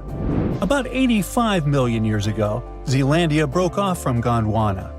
It used to be connected to Australia and Antarctica, but when it split, its crust became too thin and stretched out. That made it less sturdy and more prone to sinking. You can think of it like a piece of ice that floats lower in the water after it breaks off a bigger chunk. Over time, tectonic forces, like plate movement and the loss of its deeper support, caused most of it to sink. It didn't just sink because it was weak, but because it was pulled down by Earth's shifting plates. It settled lower into the mantle because it didn't have the structure to stay higher up. Today, only the highest ridges, like New Zealand, remain above water. That's kind of cool to think about. If Zealandia had never sunk, Wellington would be somewhere up to 9,800 feet high. That's higher than Aspen, Colorado. Now, we know New Zealand is packed with weird and wonderful animals, birds that can't fly, bugs that glow, sheep that outnumber people. But what about its underwater world? Is it just as special? Actually, yeah. And honestly, maybe even cooler. Zealandia's sunken edges are home to marine life that's just as unique and isolated as the wildlife on land. We're talking thousands of species that evolved in near total obscurity, tucked away on a submerged continental shelf. Think of it as Earth's secret underwater lab. This is all thanks to diverse temperatures and over 50 different habitats in coastal regions alone. Take fish, for example. Some are delicious. But around 300 species found in these waters are endemic, meaning if you don't live near New Zealand, you'll never see them. This cute little fish is called southern lemon sole, and it stands out with its asymmetrical, pancake-like body and the odd habit of burying itself almost completely in sand, leaving just its eyes poking out. And the deeper you go, the stranger it gets. Zealandia's underwater slopes and canyons have creatures that feel like they were designed during a power outage at the Evolution Lab. My favorite is carnivorous sponges. Yep, sponges that eat meat. There are also sea daisies, which are small, flat, round creatures that don't seem to fit neatly into any specific family of animals. Scientists have discovered these unique little animals hanging onto sunken wood more than half a mile deep in the ocean. They're so unusual that researchers almost created a separate category just for them in the echinoderm family tree, which includes other marine life like starfish and sea urchins. And then there's the New Zealand scamping, a lobster-like crustacean that lives in muddy burrows on the ocean floor. This creature snacks on jelly-like blobs, ghost sharks, and pretty much anything that floats by. Even seaweeds are unique there, although they're not as cool as predatory sponges. Oh, by the way, an interesting fact about the regions close to New Zealand is that they hide active underwater volcanoes. The most famous one is called Brothers Seamount. It's located about 210 miles northeast of New Zealand. It's a massive underwater volcano with a crater at the top, constantly bubbling with heat and chemicals. What makes it fascinating is that these vents, called black smokers, support ecosystems that don't rely on sunlight. Instead, bacteria use chemicals like sulfur to produce energy, a process called chemosynthesis. These bacteria form the base of a food chain that includes species like tube worms and deep-sea shrimp, which are adapted to survive in extreme heat, pressure, and complete darkness. That's not typical for most ocean life, which depends on photosynthesis and stable conditions. Brothers Seamount is also loaded with metals like copper and zinc, making it scientifically valuable and, potentially, commercially tempting. So it goes without saying that Zealandia is incredibly important to scientists. It offers a unique window into Earth's geological and biological history. It's like a time machine and a natural lab that helps scientists piece together Earth's history. So, in the end, could New Zealand end up underwater due to water levels rising naturally with each century? If you're imagining New Zealand slowly disappearing beneath the waves, like a real-life Atlantis myth, don't. Even with sea levels rising, that kind of full-on submersion just isn't likely, even in the worst-case scenario. New Zealand's tallest point, Mount Aoraki, stands over 12,000 feet above sea level. For the ocean to cover that, it would need to rise by more than 2 miles. And unless Earth suddenly turns into a water balloon, that's not happening. Okay, but what about sinking? Could it sink like Zealandia did? Zealandia sank because it had a thin, stretched-out crust. It didn't have the strength to stay up. But New Zealand? It's sitting on the sturdy, lifted backbone of the continent. In fact, thanks to tectonic plate collisions, parts of it are actually rising every year. And not just rising, shaking too. Zealandia has active tectonic plate boundaries, which is why the region gets so many earthquakes and volcanic events. So, while Zealandia may be almost entirely underwater, New Zealand is holding its ground, literally. In other words, the Kiwi won't need swimming lessons anytime soon. Hey, quick question. How many continents are there? 7? Maybe 5? There's no correct answer. According to different approaches, the range is between 4 to 7. But it might actually be as many as 8. Chances are, a lost continent has recently been found between Greenland and Canada. This new continent discovery could also potentially be the key to how microcontinents form. What does this all mean, and what makes this hidden landmass near Greenland so important? Now, if you're like me, and if you are, then there's 2 of us, when you hear the word continent, you probably think of land like Europe or Africa, places above water where people live. But in science, a continent isn't about being above sea level. It's about what the land is made of. Earth's outer layer, called the crust, comes in 2 main types, continental and oceanic. Continental one is thicker, lighter, and made of different types of rock, like granite.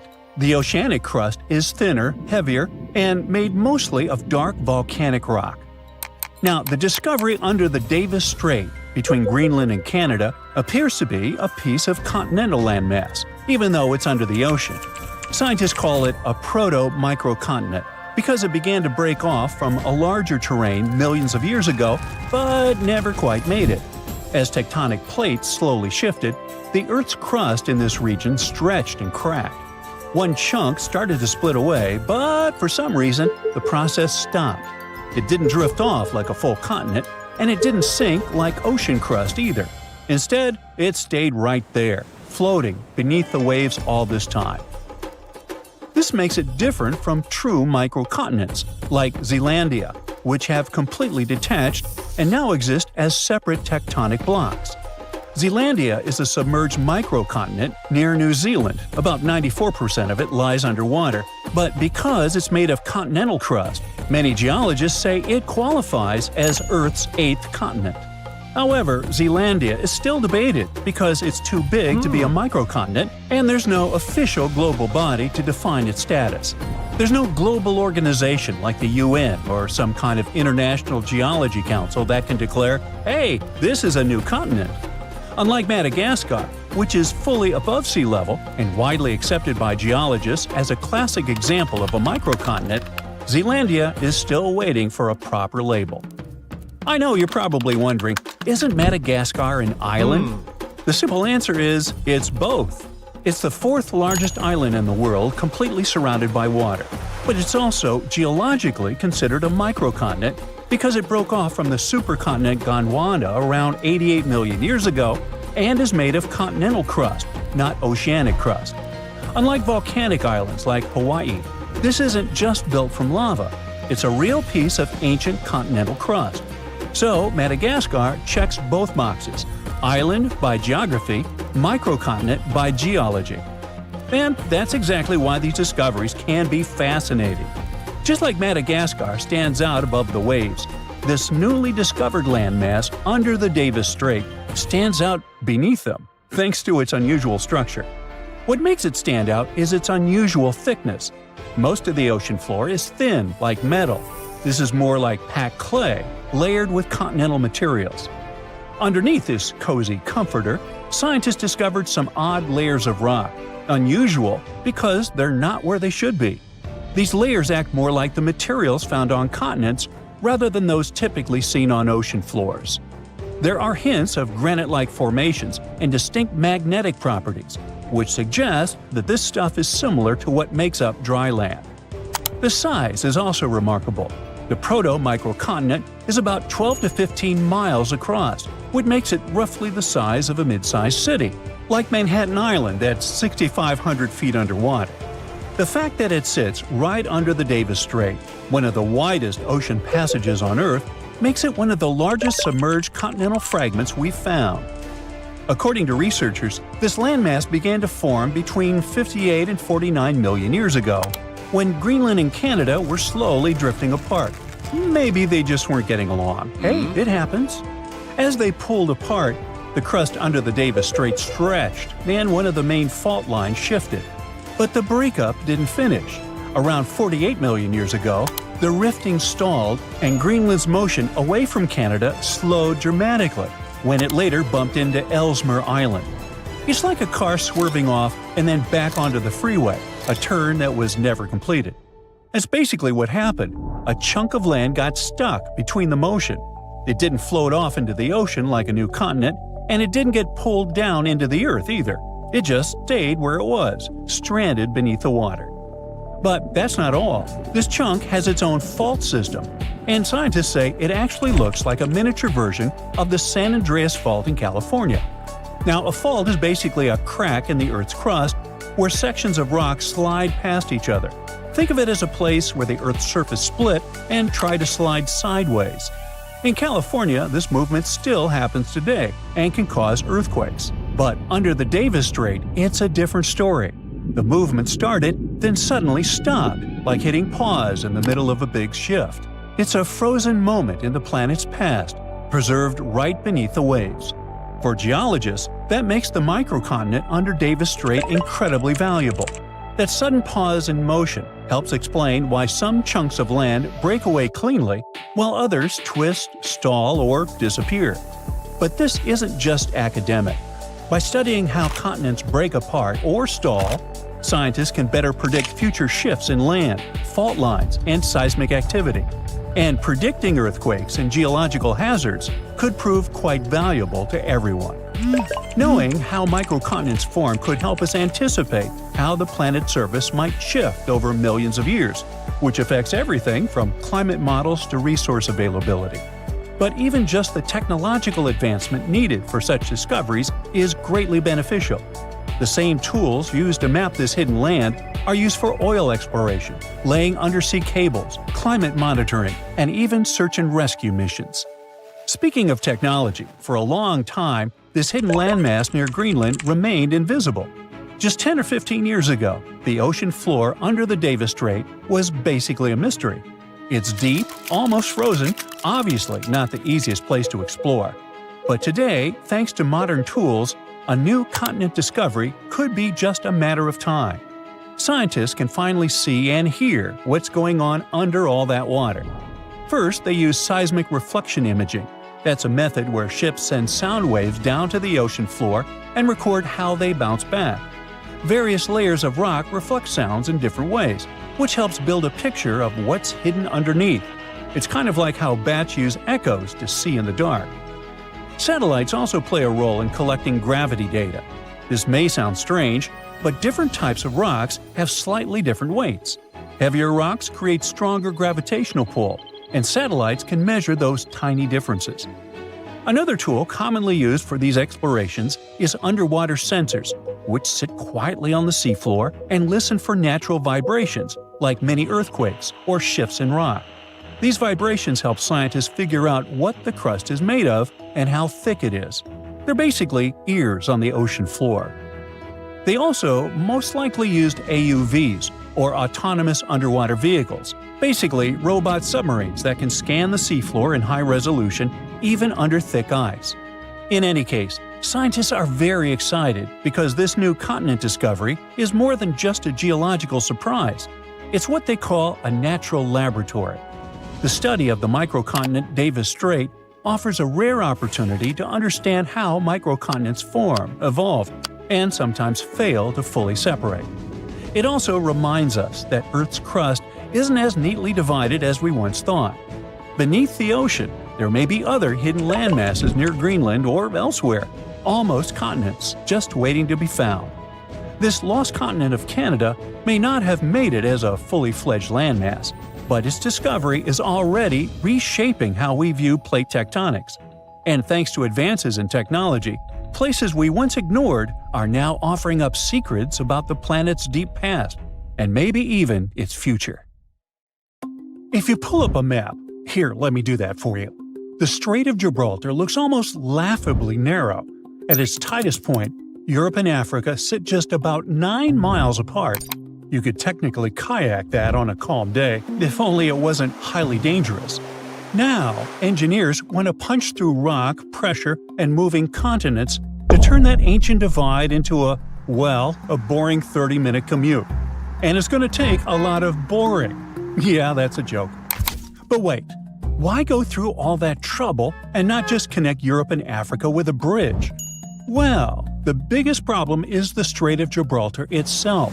The water here moves fast. The currents rank among the strongest on the planet. Plus, the strait is exactly where the African and Eurasian tectonic plates meet. The African plate keeps creeping northward, slowly squeezing toward Europe. It moves ridiculously slowly, just a few inches a year. So no one is going to wake up tomorrow and stroll across. Scientists built a detailed 3D model of the region, and it shows that in about 20 years, the strait could finally close and turn into the Isthmus of Gibraltar, basically a land bridge between the continents. But why wait millions of years? Plus, right now, that slow plate movement still causes real-world trouble. When those massive slabs of rock grind against each other, they build a pressure. That pressure releases itself as earthquakes, tiny fractures, and sudden shifts in the ground under the sea. Nothing down there stays perfectly still. Even if someone managed to build a bridge, powerful streams could shake the structure non-stop and tear joints apart, unless designers created an insanely strong system. And that kind of engineering would eat unbelievable amounts of money and resources. If that's not enough, there's the depth problem. We're talking about almost 3,000 feet. That's one of the deepest straits on Earth. Any pile there would need insane length and strength, probably built from several massive sections bolted together. And even after installing them, earthquakes could still snap everything apart while currents drag pieces across the sea. But the most serious issue involves nature. The water here has a high salt content, which makes it heavier. That heavy salt water sinks into the Mediterranean basin and pushes colder water back toward the Atlantic. These movements create swirling currents, turbulence, and underwater boiling zones full of nutrients. That chaos feeds phytoplankton, tiny organisms that sit at the bottom of the entire marine food chain. Whales and fish absolutely love it there. The strange shapes of the seabed and the sunlight hitting different layers of water create perfect living conditions. If construction started, there would be dust, crushed rock, carbon dioxide, fuel, and falling materials. All of it would cloud the water and ruin the natural food chain. That's why a tunnel sounds like a better idea. Spain first proposed to build a modern tunnel here in 1930, but it was impossible to drill through hard rock with the technology they had at that time. But then, in December 2003, Spain, this time together with Morocco, decided to go back to the idea and build a tunnel that would connect the rail systems of the two countries. It took them another 20 years to start designing and planning the tunnel. Now, construction is scheduled to start in 2030 and will take around 10 years. This tunnel will need to be a true engineering marvel that will live with the motion of tectonic plates, not go against it. The structure will need flexibility, shock resistance, and a safety margin for movements that no one can perfectly predict. So, according to the new project, the tunnel would plunge down to more than 1,000 feet below sea level at its deepest point. That makes it about 6 times deeper than the Channel Tunnel between England and France. Now, length matters too. The full tunnel would stretch close to 25 miles, with roughly 17 miles directly beneath the seabed. Once you're in the middle, you're farther from open air than most people will ever be in their lives. It means no quick exits or easy rescues. Everything has to work perfectly – ventilation, power, signaling – because there's no backup plan called just open a door. If it does work out, high-speed trains could carry passengers and freight from Spain to Morocco in about 30 minutes, something close to a regular subway ride. And that's not just convenience. That's a rewiring of trade routes, labor movement, tourism, and economic gravity between continents. More than 12 million people could travel on that route every year. Now, the design won't rely on one, but 2 parallel twin-rail tunnels, one for each direction, plus service and emergency corridors in between. All of this will cost around $10 billion. And engineers will need to design something flexible enough to bend, absorb, and survive slow continental drift and constant pressure. The tunnel won't go against Earth. It will ride with it, like a shock absorber built into the planet itself. And this idea doesn't come out of nowhere, as humans have already built impressive underwater tunnels. The Channel Tunnel, the most famous example, already turned 30 in 2024. It runs under the English Channel, linking England and France. Trains can zoom through it in about 30 minutes, hitting around 99 miles an hour, and it's the longest underwater tunnel in the world as of now. 3 tunnels are running parallel under the seabed. 2 of them carry trains, one in each direction, and the third is a service tunnel in the middle used for maintenance access, evacuation, ventilation, and just general support. The whole thing was privately funded and crazy expensive. It went over budget, and while it eventually turned a profit, it hasn't been the financial goldmine people hoped for. Despite that, engineers still consider it one of the most impressive feats of modern civil engineering.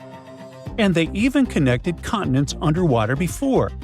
Istanbul's Eurasia Tunnel has a 3.3-mile section that goes straight under the water. It links Europe and Asia by road in about 15 minutes. What once took nearly 2 hours now feels routine.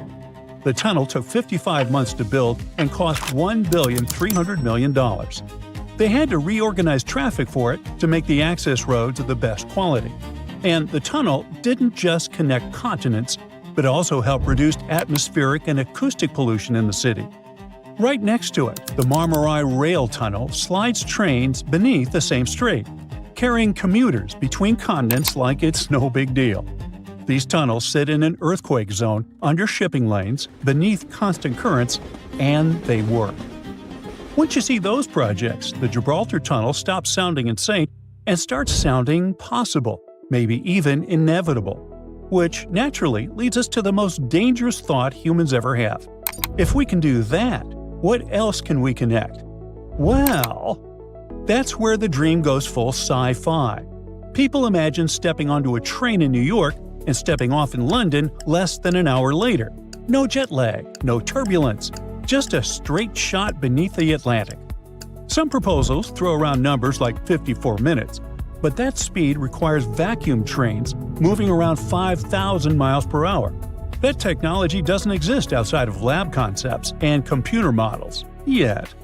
Now, even if we ditch the sci-fi speed and use conventional rail, the trip would take roughly 15 hours, slower than an 8-hour flight.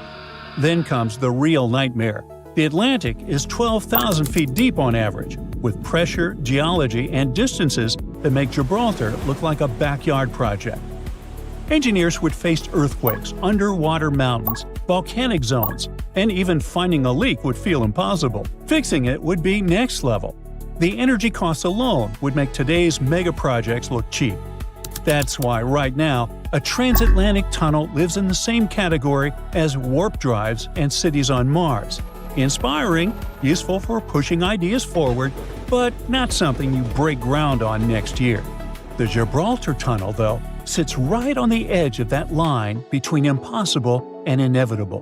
What once separated civilizations now tempts us as a corridor. What once seemed impossible now connects continents. See how the Antarctic Peninsula looks just like South America, but upside down? This isn't just a coincidence. It's the ghost of a 30-million-year-old breakup. These continents were once connected, but their divorce gave birth to an ocean current so powerful it was capable of completely freezing Antarctica and shaping its landscape. Here's how it went down. Tectonic plates pulled a sneaky move and cracked open a ridiculously narrow passage in the ocean, about only 500 miles wide, forcing 4.5 trillion cubic feet of water to flow inside this geological straw. This was the birth of an ocean current stronger than the Amazon River.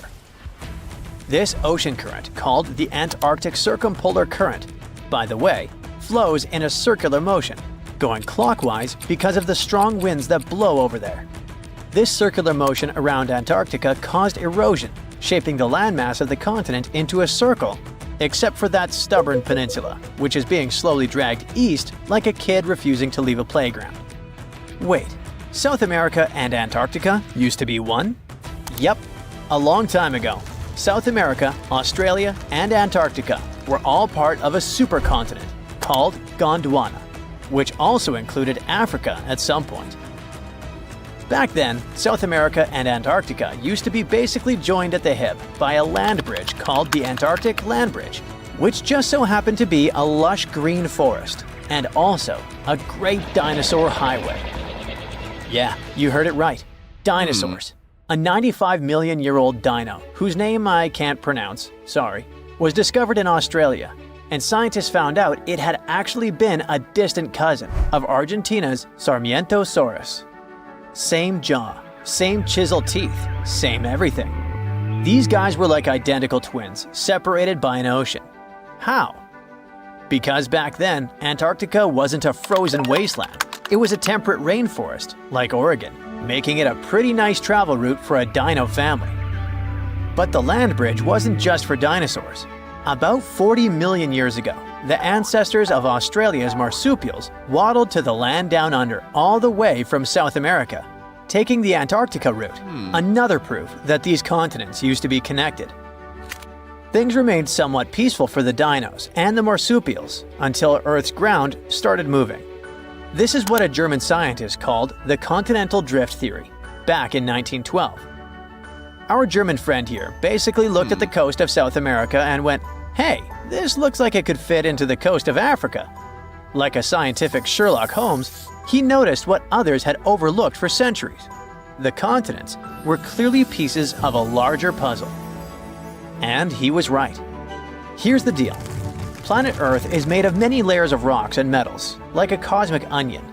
The outermost layer, the lithosphere, is divided into pretty solid tectonic plates that move atop a layer of softer, somewhat molten rocks, like slippery ice.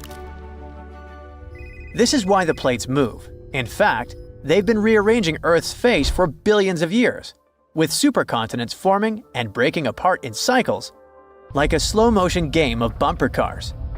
This movement might be pretty slow since most tectonic plates only move 0 to 3.9 inches every year, except for the Nazca plate, racing ahead at 7.8 inches, about as fast as your hair grows. But don't let their snail's pace fool you. These shifting slabs are the ultimate planet shapers. Their slow dance gives us everything from earthquakes that build mountains like the Himalayas, to rifts that birth oceans like the Atlantic. All because the oceanic crust is dense and sinks like a stone, while continental crust floats like a cork. It's this density difference that explains why continents exist at all. Without it, Earth would be completely covered by shallow seas.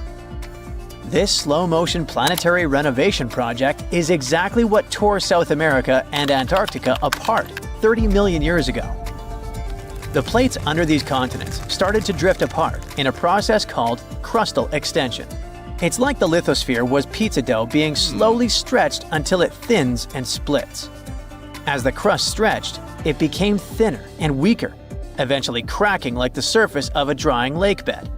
This whole thing gave birth to a new tectonic plate, the Scotia Plate, that emerged between South America and Antarctica, like a geological divorce lawyer. For a while, parts of this plate stayed above water as the last gasp of the Antarctic land bridge. It was Earth's version of that one thread still connecting your hoodie after the zipper breaks. These final connections might have persisted as chains of islands, but just like that fraying hoodie, the connection couldn't last forever. Eventually, this small but mighty plate became the final nail in the coffin of the land bridge connecting the two continents. Just like all the tectonic plates, this one was also on the move. As it expanded eastward, it opened a new passage of water called the Drake Passage, slowly covering the Antarctic land bridge with ocean water. The process was like pulling open elevator doors, at first just a crack, then wider and wider until the connection was completely broken. This geographical divorce had chilling consequences. The new Drake Passage allowed the Antarctic circumpolar current to form, creating an endless loop of cold water that isolated Antarctica, shaped its land, and even cooled the entire planet. A mega drought might hit Australia soon, and this isn't just about a couple of dry seasons. We're talking about 20 years of little or no rain. While Australia could be facing the longest and most devastating drought since official records began, the rest of the world might struggle to buy bread, flour, or cereals. Energy prices are likely to spike globally, and neighboring countries like New Zealand, Indonesia, and Malaysia must be prepared to receive Australians directly affected by the lack of water. To truly understand how severe this situation could become, we should first examine past disasters. First off, Australia is no stranger to droughts, and this phenomenon can happen across their entire territory. From 2017 to 2019, the southeast part of the country went through what they call the tinderbox drought. This was a severe bone-dry event where the cooler months saw only about half the usual rainfall. Parts of Australia became so dry that wildfires were a constant threat. Crops failed, and water was scarce. This drought was also thought to have contributed to the Black Summer fire disaster.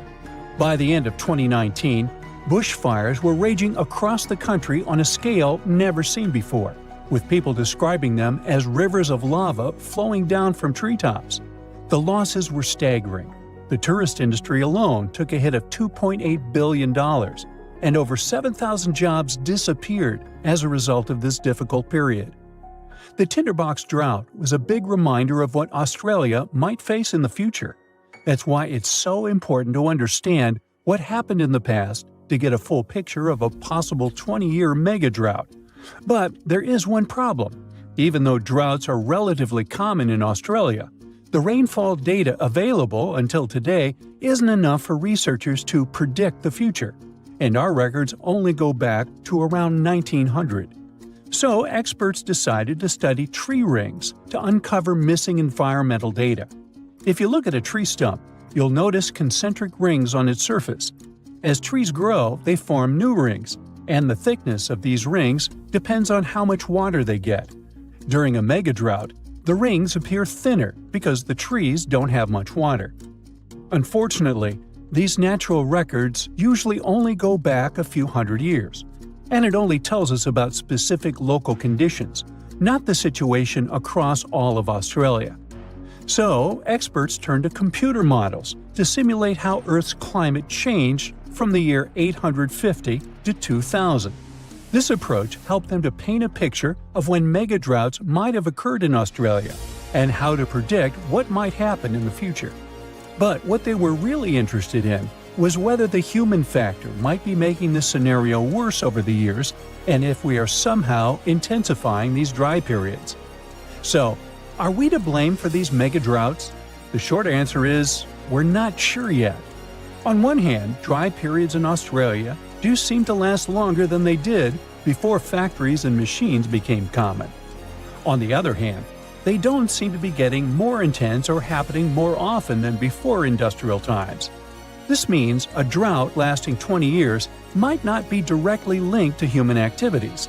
Actually, this kind of phenomenon is just a normal part of how rainfall changes in Australia over time. This is backed up by evidence from ice cores, which suggests that a 39-year drought hit eastern Australia around 800 years ago. What makes it all so fascinating is that there isn't just one cause for this phenomenon. I mean, there is no single mechanism that explains all cases of megadroughts. It happens because the right combination of ocean and atmospheric conditions come together, and you end up with a drought. And just by random chance, you might have periods where there are 100-year-long droughts. Despite what many people think, megadroughts are not geographically isolated. They have occurred on every continent except Antarctica over the past 2,000 years, and are often linked to natural events. For instance, megadroughts in North America and Southwest South America were driven by El Niño, where the Pacific Ocean near the equator gets warmer than usual, disturbing normal weather patterns. They are not rare events either. In fact, the U.S. Southwest has been experiencing a megadrought since 2000. It's being considered the driest period in 1,200 years for the region. Major reservoirs like Lake Mead and Lake Powell are at low levels. Heat waves are hitting cities like Phoenix and Las Vegas harder than ever, and wildfires are happening more frequently as the land gets drier. Now, let's think about the future. Even though we have a very recent and concrete example from the U.S., research can't exactly predict how a 20-year megadrought would play out in Australia. Usually, such events show up mainly as reduced rainfall and snowfall. But in most areas, the increase in drought risk will be caused by a warmer, more arid atmosphere. So the ground will probably look parched and cracked, rivers and lakes will likely shrink, and the sky will be relentlessly clear and blue, with barely a cloud in sight. Farmers might struggle to grow crops, making grocery prices rise worldwide. Things like bread, flour, and cereals may become scarcer, as Australia supplies about 13% of global wheat exports. Coal mines might be affected, as they depend on water for extraction, washing, and processing. That might drive up power costs for industries around the world, which could be passed on to consumers, impacting global growth and inflation. As cities might face water shortages, Australians will likely find new ways to conserve every drop or maybe move to New Zealand or Southeast Asia. Now, you're probably thinking, when is this big event going to happen? Honestly, it's really hard to predict exactly. Megadroughts can happen every 150 to 1,000 years, but experts think Australia should be ready for one to happen in the next 10 years or so. And this possibly should be taken seriously. This phenomenon has been known to contribute to the collapse of entire civilizations. Take the Akkadians of Mesopotamia, who built the world's first empire more than 4,000 years ago. Studies of moisture at the ruins of Akkadian cities suggest that they experienced a massive drought lasting 300 years, and this may have led to their collapse. A similar thing happened to the Assyrian Empire, which existed over 2,700 years ago, in what is now northern Iraq. For years, it was a real mystery why they left their capital of Nineveh and never returned. But recent studies of a stalagmite in the Cunaba cave revealed that the rise and fall of the empire coincided with a wet period followed by a 125-year-long mega-drought. Because they were very dependent on seasonal rain for agriculture, this dry period made their life much harder. Even though experts now believe they probably left because of the dryness, the question of where they went is still a mystery. So, yep, mega-droughts may have played a role in the collapse of great civilizations in the past. But on the positive side, we've come a long way since then, and recent climate technologies can help us prepare for events like this. Now that we know a 20-year megadrought is very much possible and might happen soon, Australia has some time to get ready for it. Developing strong water management plans to mitigate the severe impacts of a megadrought is more than necessary, and it's also important to create community support networks to provide emotional and financial support to people, particularly farmers, who are more affected directly by this event. If initiatives like these emerge in the coming years, those 20 years of drought could be less intense than most people might expect. A giant crack, more than 2,000 miles long, is splitting open across Africa. Roads, houses, even schools are getting torn apart. Now, scientists think they've finally figured out what's causing it. An enormous column of scorching hot rock called superplume, rising from deep inside the Earth. And it's slowly pushing the land apart inch by inch. This isn't a small shift though. The continent is breaking in two, and the clue to what's going on could be hidden thousands of miles away in Hawaii. And why does the United States suddenly have a role in all of this? Hang on, we'll get there. First, it's important to know this isn't new information. Africa has been slowly splitting for about 25 million years. This is happening in a region called the East African Rift System. It stretches thousands of miles from Ethiopia down to Mozambique and is the largest active continental rift system on the planet. And by that, I mean places where the Earth's crust is being stretched and pulled apart, causing faults, earthquakes, and volcanic eruptions. Scary stuff to say the least. Back in 2018, for example, a massive crack appeared near a small town just west of Kenya's capital, Nairobi. In some spots, it was about 65 feet wide. That's almost the length of two school buses parked one after the other. The whole thing was terrifying. It happened fast and left a trail of destruction. Roads were cut off, farms torn apart. People were on edge as the ground opened up beneath their feet. And I mean that quite literally. One man watched the crack rip straight through his home. He barely had time to grab a few of his belongings before his entire house collapsed. Sounds terrifying, right? Since it happened in the East African Rift region, panic spread fast. The media was all over it, claiming it was proof that Africa is splitting apart. People standing near the crack thought, oh boy, it's already happening. And many still believe that today. But that's not actually the case. At least not with that particular crack. Because after the initial panic, videos and photos of it revealed clues that it wasn't related to tectonic plate movement. First clue, the two sides of the crack didn't match. Like trying to fit the wrong puzzle pieces together. They simply didn't line up. Second clue, the gap wasn't one continuous line. There was some kind of soiled bridges in between. All this showed it was sudden erosion. I mean, some specialists believe the crack had once been filled with volcanic ash from nearby Mount Longonot. But then the region was hit with heavy rains. When water soaked through the soil, it washed the ash away, leaving the gap exposed. Problem solved. Even after the truth came out, it was too late. This event brought the whole Africa is splitting talk back. And here's the thing. Even though that crack had nothing to do with it, make no mistake, Africa is breaking apart. That's because the continent sits between two tectonic plates, the Somali plate in the east and the Nubian plate in the west. The problem is they're moving away from each other, and as they drift apart, the gap in the East African Rift keeps getting wider. Eventually, the Somali plate could split completely from the Nubian plate, creating an entirely new landmass, something on the scale of Madagascar or even New Zealand. You don't have to worry though. This process is super slow. So slow that none of us will see it finished. Experts say the continent is moving apart by about 0.3 inches a year in some places. To give you an idea, that's less than the length of your fingernail. So we can say this split will take millions of years, which is good news for the people living there. But that doesn't mean they won't feel the effects of this slow break. In fact, they're already happening. Take Ethiopia's Afar region, for example. Back in 2005, this area showed just how unpredictable the rift can be. In a short period, 420 earthquakes hit the area, opening up a massive fissure.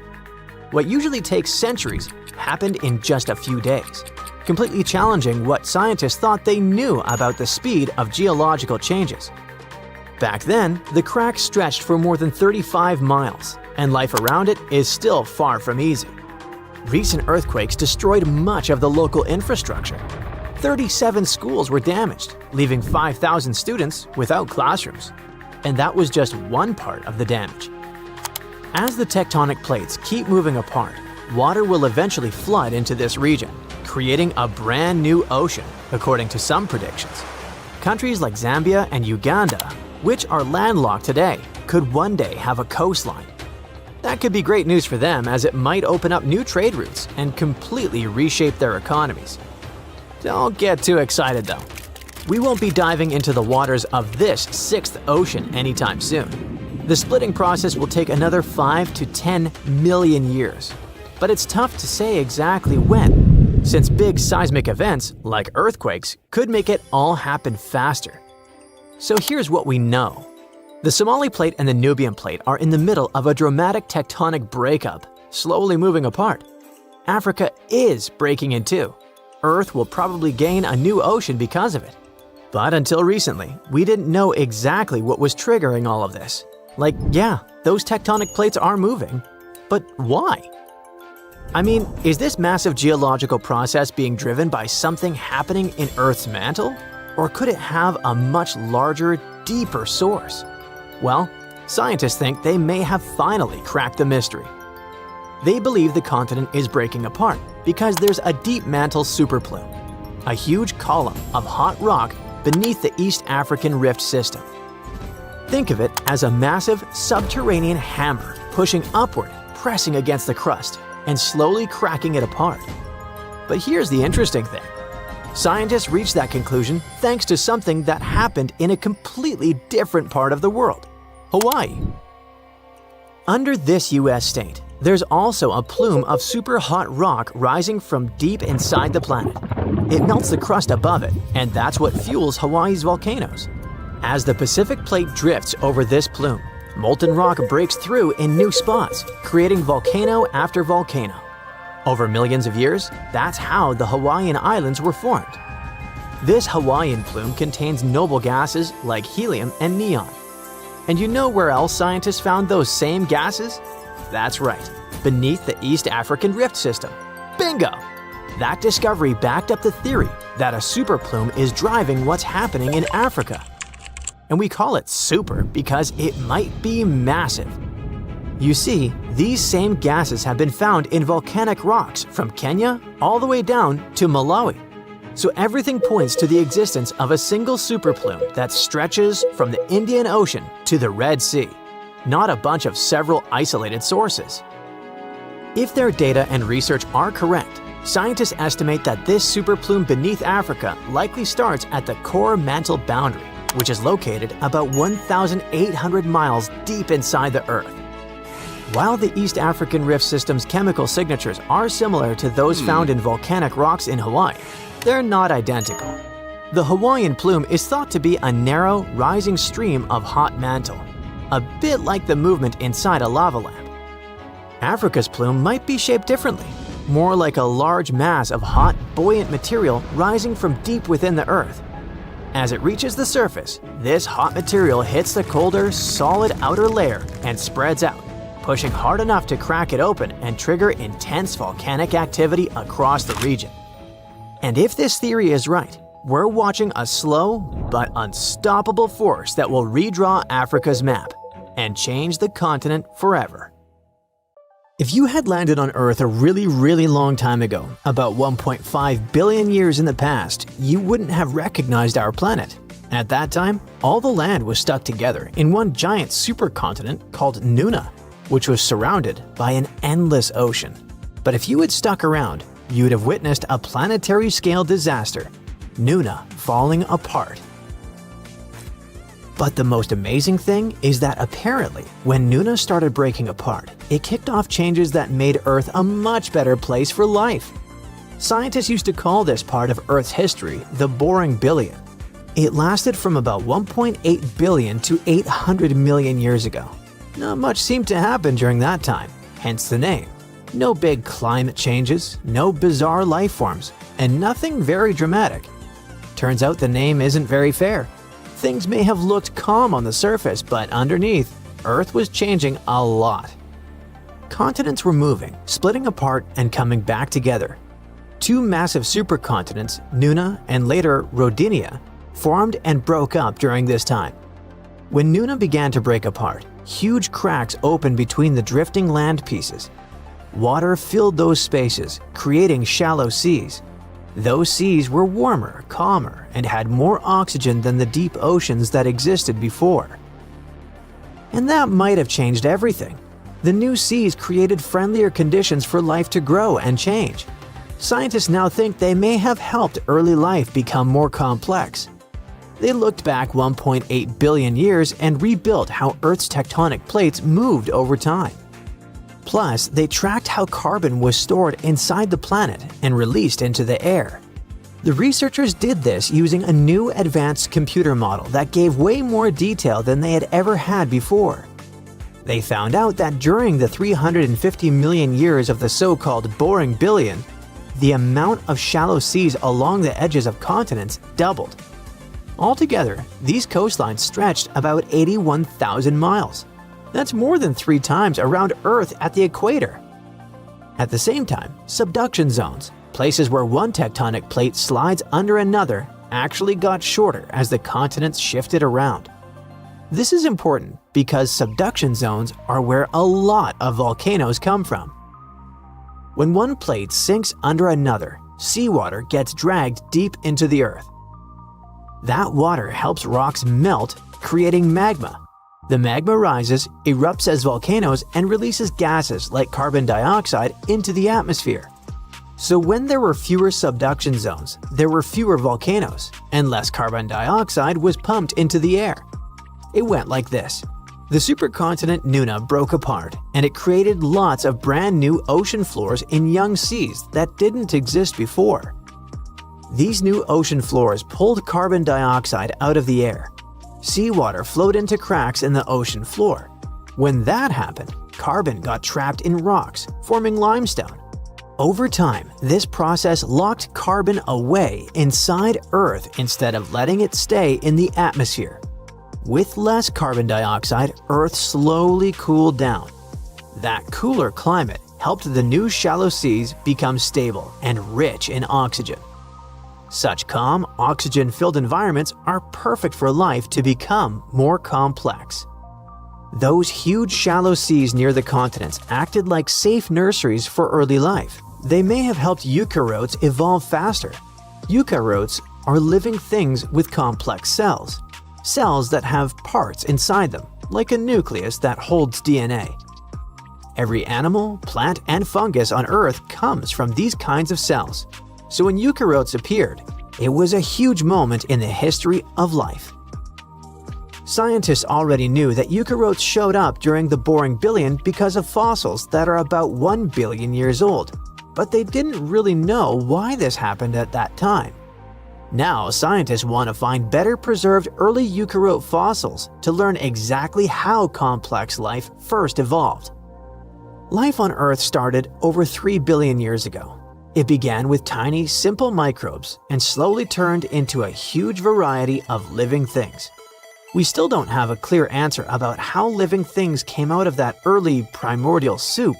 But even though there's no final answer yet, scientists have come up with several theories to try to explain how life on Earth may have started.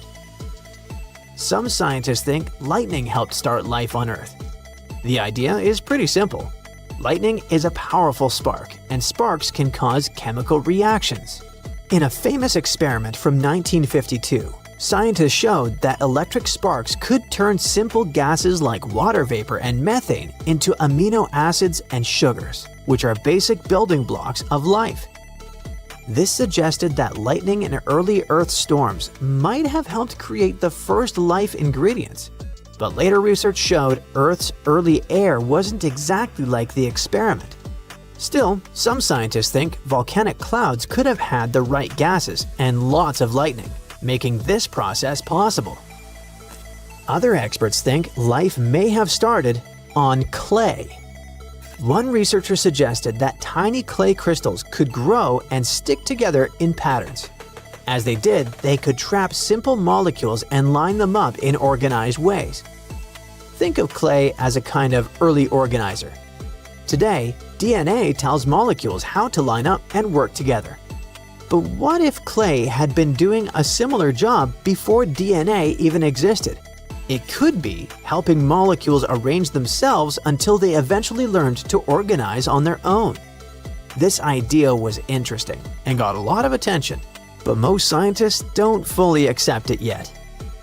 Another popular theory is that life started at deep-sea vents on the ocean floor. These vents are cracks in Earth's crust where super hot water shoots out from deep inside the planet. As the water rises, it picks up important chemicals like carbon and hydrogen, which are key ingredients for life. The vents are full of tiny rock spaces where these chemicals could collect, mix, and react. The rocks may have helped speed up these reactions. Even today, deep-sea vents house rich ecosystems, even though it's dark there and the whole environment is kinda extreme. Scientists are still studying this idea. In 2019, researchers even created early life-like structures in lab conditions similar to these vents. Such an experiment showed that this theory could really work. Another idea is that life may have started under ice. Scientists believe Earth's oceans might have been covered in ice around 3 billion years ago. Sounds pretty severe, right? But the cold may have actually helped life get started. Many of the chemical building blocks of life, like simple amino acids, are more stable at low temperatures. In warmer water, these molecules break down quickly and are spread far apart. But when water freezes, it pushes those molecules together, increasing their concentration. This crowding makes chemical reactions more likely. So, let's say the molecules were packed closer together and were breaking down more slowly. In this case, they had more chances to link up and form more complex structures. Ice may have also acted like a protective blanket. It could shield the water from harmful ultraviolet radiation from the sun and from damage caused by meteor impacts. Another idea is that life didn't start on Earth at all. This theory is called panspermia, and it suggests that life came from space. Scientists know that big asteroid impacts can blast rocks off of planets. For example, rocks from Mars have been knocked into space before, and some of them ended up on Earth. Some researchers think tiny microbes might have survived inside space rocks during the journey. If that's true, life here could have started thanks to visitors from Mars or some other cosmic world. Others go even further and suggest that life could have traveled on comets or space dust from completely different star systems, hitching a ride across the galaxy. At the same time, even if panspermia is real, it doesn't fully solve the mystery. It just moves the question somewhere else. Instead of asking how life began on Earth, we'd need to ask, how did life begin anywhere in the universe? While you're watching this video, pieces of continents are slowly breaking off from below and are pulled down into the oceanic mantle, a hot, mostly solid layer that moves slowly under the seafloor. As soon as these fragments reach the mantle, they can trigger volcanic eruptions in parts of the ocean where there are no volcanoes. Plus, when continents break apart, it happens not only at the surface, but also deep down. But more on that later. This process can continue for tens of millions of years. The new study shows that Earth's insides are even more dynamic than we thought. It also explains why many volcanic islands, including Christmas Island in the Northeast Indian Ocean, contain unusually high levels of certain chemical elements. The thing is, these elements are normally only found in continental crust. Well, scientists did suspect that these elements showed up because some powerful forces deep inside the Earth took old, recycled pieces of rock and mixed them into the mantle. This process works a bit like when you mix together ingredients for cake batter. But before, researchers believed those elements came from two main sources: sediment that sank into the mantle as oceanic plates got pushed down, or from mantle plumes. Those are columns of hot rock rising up from deep inside Earth. However, these explanations don't fit all observations. In some volcanic areas, there's almost no sign that the crust has been recycled. In other places, the mantle seems to cool and too close to the surface to be affected by the rising hot rock. Scientists used to wonder how this could happen. Now we know that some of the material in those regions comes from pieces of continents that sink deep into the mantle, and these pieces affect the volcanoes that form above. The new study also suggests a curious idea. Continents don't just break apart at the surface, they peel away from below too. and this can happen over much greater distances than scientists thought before. Researchers used simulations to figure out how continents and the mantle behaved when stretched by tectonic forces. Their work is built on earlier research showing that when continents split, deep, powerful forces inside our planet create a mantle wave. This wave moves along the base of the continent at depths of about 90 to 125 miles. The wave moves extremely slowly, about 1/millionth of the speed of a snail, and gradually strips material from the roots of the continents. These peeled-off fragments are then carried sideways, sometimes more than 620 miles, into the oceanic mantle. Once there, they can trigger volcanic eruptions in the ocean for tens of millions of years. The research also shows that the mantle continues to feel effects of continental breakup long after the continents themselves have separated. Even after a new ocean basin forms, the mantle keeps moving, reorganizing and transporting enriched material far from where it originally came. To make this conclusion, researchers studied geochemical data from different parts of the Earth, including the Indian Ocean Seamount Province. That's a chain of volcanic formations that appeared after the supercontinent Gondwana had broken apart over 100 million years ago. Their computer models and chemical tests showed that right after the supercontinent Gondwana broke apart, a lot of magma with unusual chemicals pushed up to the surface. Over millions of years, this chemical signature slowly faded as less material came up from under the continent. The most unexpected discovery is that this happened without any help from those deep, hot columns of rock scientists used to think were needed. Now, to get an even clearer picture, let's sneak a peek into our planet's insides. Earth is about 4.6 billion years old. It was born from a huge cloud of dust and gas that slowly cooled, shrank, and hardened into the planet we know today. As it cooled, heavy metals like iron and nickel sank to the center, and lighter, rocky materials floated upward. This created the Earth's layered structure, with each layer having its own unique properties. The crust is like Earth's skin. It's our planet's outermost layer, made of solid rock. It's broken into huge pieces called tectonic plates that slowly drift over time. There are two kinds of crust: oceanic crust and continental crust. The oceanic crust is about 4 to 6 miles thick. It's covered with a thin layer of sediments like sand, clay, and shells. Below that are dense rocks like basalt, rich in magnesium.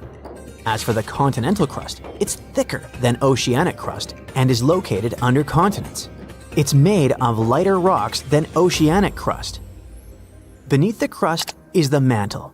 It makes up more than 75% of Earth's volume. The top of the mantle is pretty rigid, but deeper down it becomes soft and partially molten, which allows it to flow slowly. This flow is what moves the tectonic plates. At the center of the Earth lies the core. It's made mostly of iron and nickel and has two distinct layers, the outer core and the inner core. The outer core is a liquid layer of iron and nickel. It's insanely hot, up to 10,800 degrees Fahrenheit, as hot as the surface of the sun. The outer core also generates Earth's magnetic field, which protects us from harmful solar radiation. The inner core is solid because of the crushing pressure inside the planet. It's also made of iron and nickel. Now, the Earth's outer shell, called the lithosphere, is made up of the crust and the uppermost part of the mantle. It's broken into large pieces, called tectonic plates.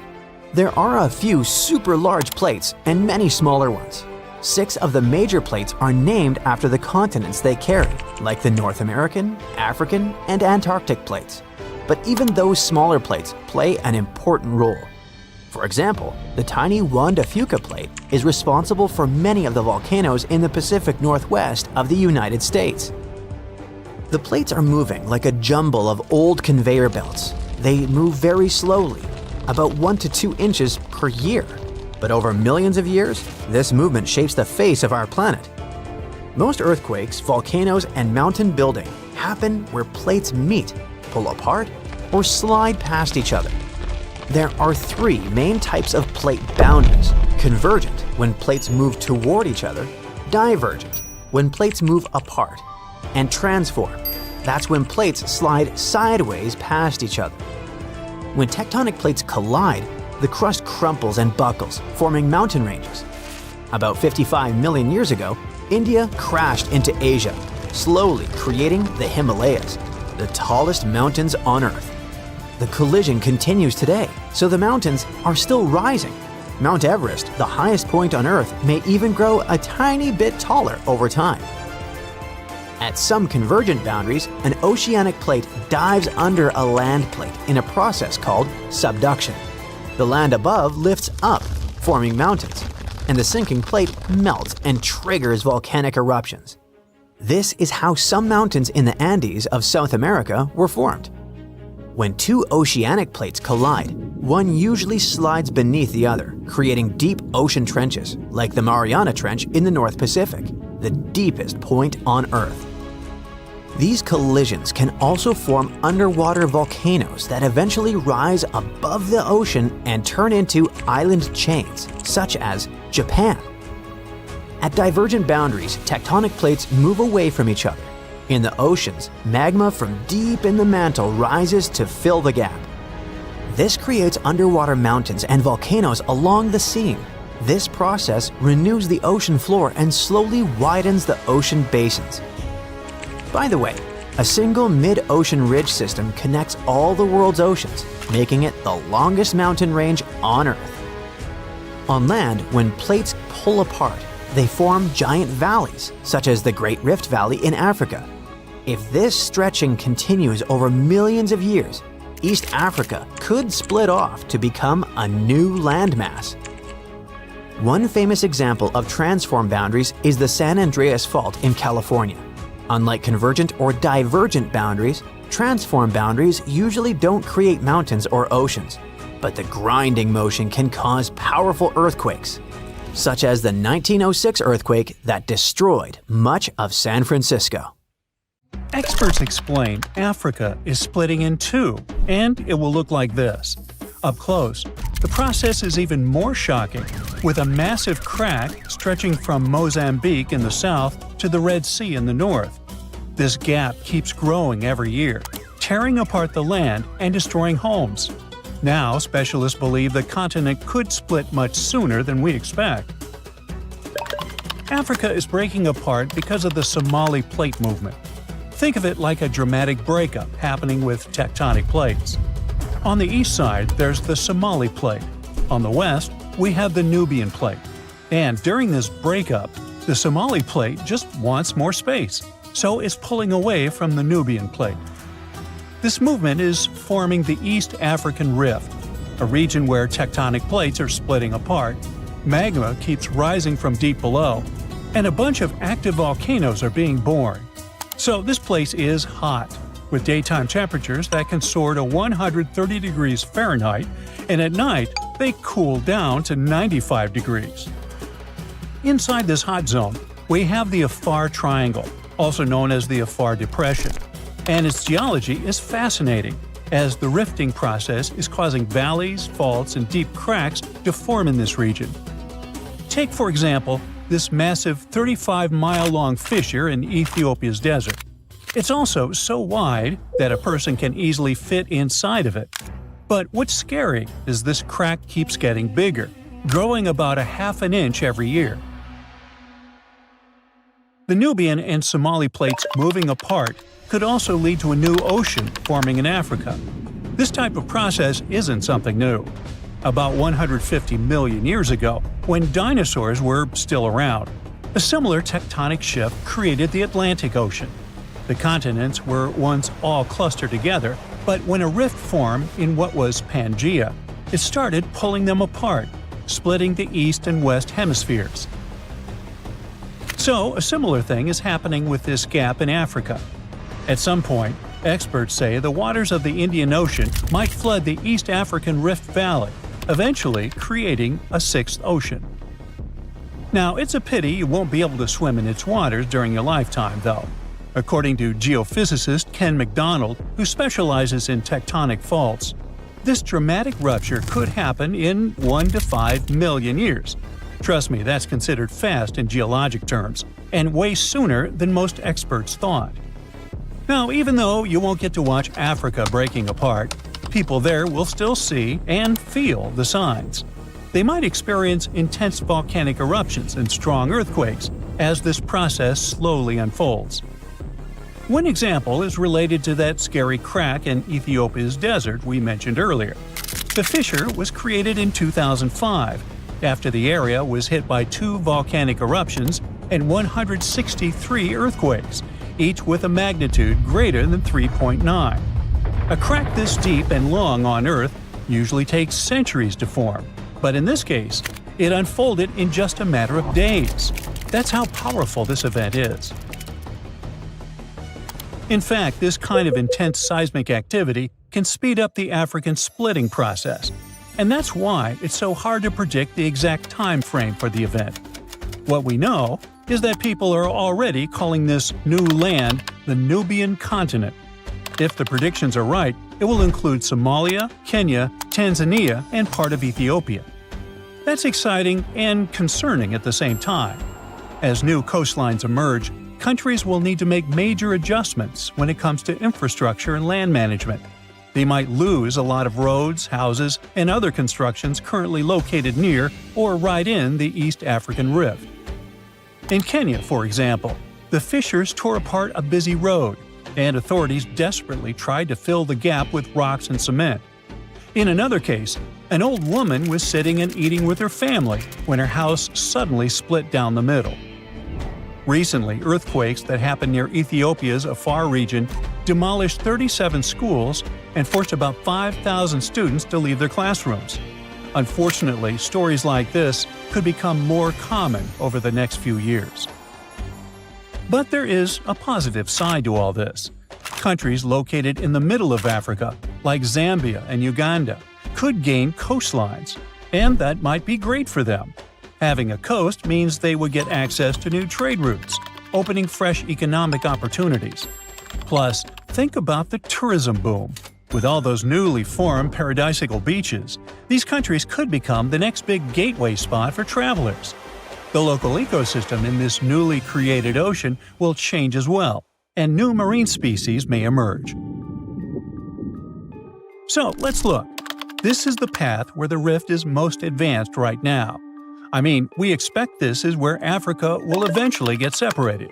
But things could get a little more complicated. Some time ago, Michael Daly, a geologist at the University of Oxford, suggested that this rift could extend further west. And some new evidence backs up his theory, pointing out that the crack could extend south through Botswana's heartland into South Africa and west through Namibia, all the way to the Atlantic Ocean. If these fractures widen into deep cracks, the ocean might come in and fill the gaps. Experts say Africa could split so much that it becomes an archipelago. But then again, we won't see that happening. It will take tens of millions of years for this to play out. We already know that Africa is at risk of breaking into a bunch of huge islands or small continents. The news isn't great for Madagascar either, as the world's 4th largest island could end up being split in half. But can the opposite process happen? I mean, can new land appear as the Nubian and Somali plates move apart? Well, as these tectonic plates get away from each other, the magma from the Earth's mantle might rise to the surface, and when it cools, it solidifies into new land. That's how other places in the world emerged, like Iceland and the Azores. So, yeah, the same process could happen in the East African Rift, and over the long term, it is possible that the rift could create new islands. For now, all we can say is that the geology of the Afar Depression is unique. It is the most active rift system on our planet. And when I say rift system, I mean a zone where tectonic plates are pulling apart. This region brings together all kinds of events, from faults in the Earth's crust to volcanic zones to the potential formation of a sixth ocean. For experts, it's like studying the evolution of rifts up close. And since it is such an active volcanic area, it also has enormous potential for tapping into geothermal energy, that is, using heat from inside the Earth to generate electricity. 2 geothermal power plants are already producing energy in Ethiopia, one in the Ethiopian Rift Valley and the other in the Afar. Now, geologists are exploring new potential spots. When we look at that deep crack in the ground, we know it's caused by tectonic plate movement. There's no mystery there. But what we still don't fully understand is why the cracks happen exactly where they do. For example, a crack that opened up in Botswana appeared after a magnitude 6.5 earthquake back in 2017. But the epicenter wasn't in the rift zone, where the plates are moving like we would expect. Instead, it was farther south. Since it's unusual for a rift to happen without volcanic activity, this fact really challenges our traditional ideas of how continents divide. Figuring out why these cracks appear in specific spots is still a missing piece of the puzzle for experts trying to explain how Africa is splitting. Hopefully, we get some answers before the continent turns into a massive archipelago. Now, at first glance, it seems like we're on a giant raft called a continent that's just floating around on some molten lava until it hits another continent. Okay, let's make a quick stop at high school science class. Our home planet is like a cake with different layers of ingredients stacked up on top of each other. The Earth's core, mantle, and crust. Hey, where's the frosting? The cake batter on top represents the crust of the Earth, made up of 3 types of tasty rock: igneous, sedimentary, and, say it with me, metamorphic. These rocks are formed in different ways, such as from solidified lava or from the deposits of particles and minerals. The crust is what we stand on, a home to our continents, oceans, and everything we see around us.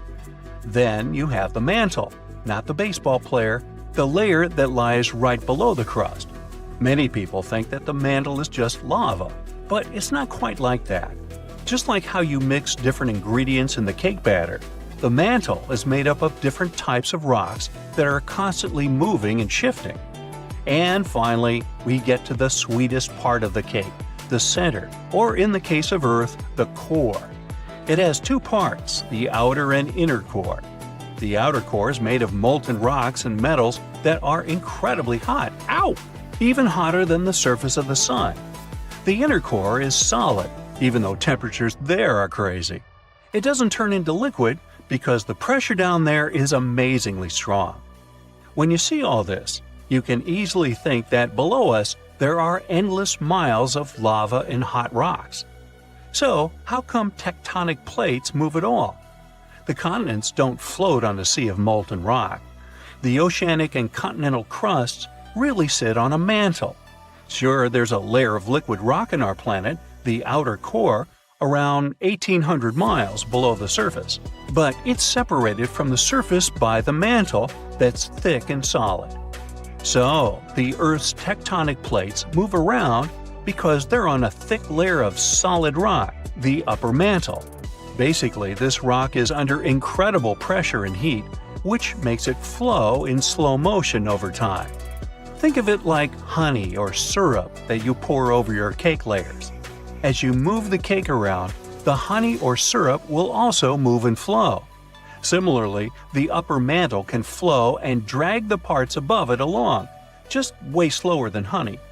And the rock is both breakable and flexible. It can crack and break like a cookie, now I'm getting hungry, but it can also stretch and bend like a piece of taffy. When the plates get caught on each other, they can't move anymore. But when they break free, they start drifting again, like puzzle pieces shifting around until they find their perfect fit. Extremely high temperatures and pressure are the reason this flow happens. It's like a big pot of soup on the stove. As the soup heats up, it starts to move around, carrying heat from one spot to another. Is it lunchtime? And speaking of lava, it's not just molten rocks that travel all the way up from the outer core to volcanoes. When tectonic plates come together and one slides underneath the other, they create a lot of heat and pressure while grinding against each other. It's like rubbing your hands together fast and they start to get hot, or when you start a fire with rocks. And as the melted rock, or magma, rises to the surface, it can create volcanoes. Now, long ago, the Earth's land was not divided into continents as it is today. Instead, there was one giant landmass known as Pangaea, meaning all Earth in Greek. Whoa! Imagine being stuck in the middle of this giant ocean. So, over time, this supercontinent slowly broke apart. Its parts drifted away from each other and formed the separate lands we call continents.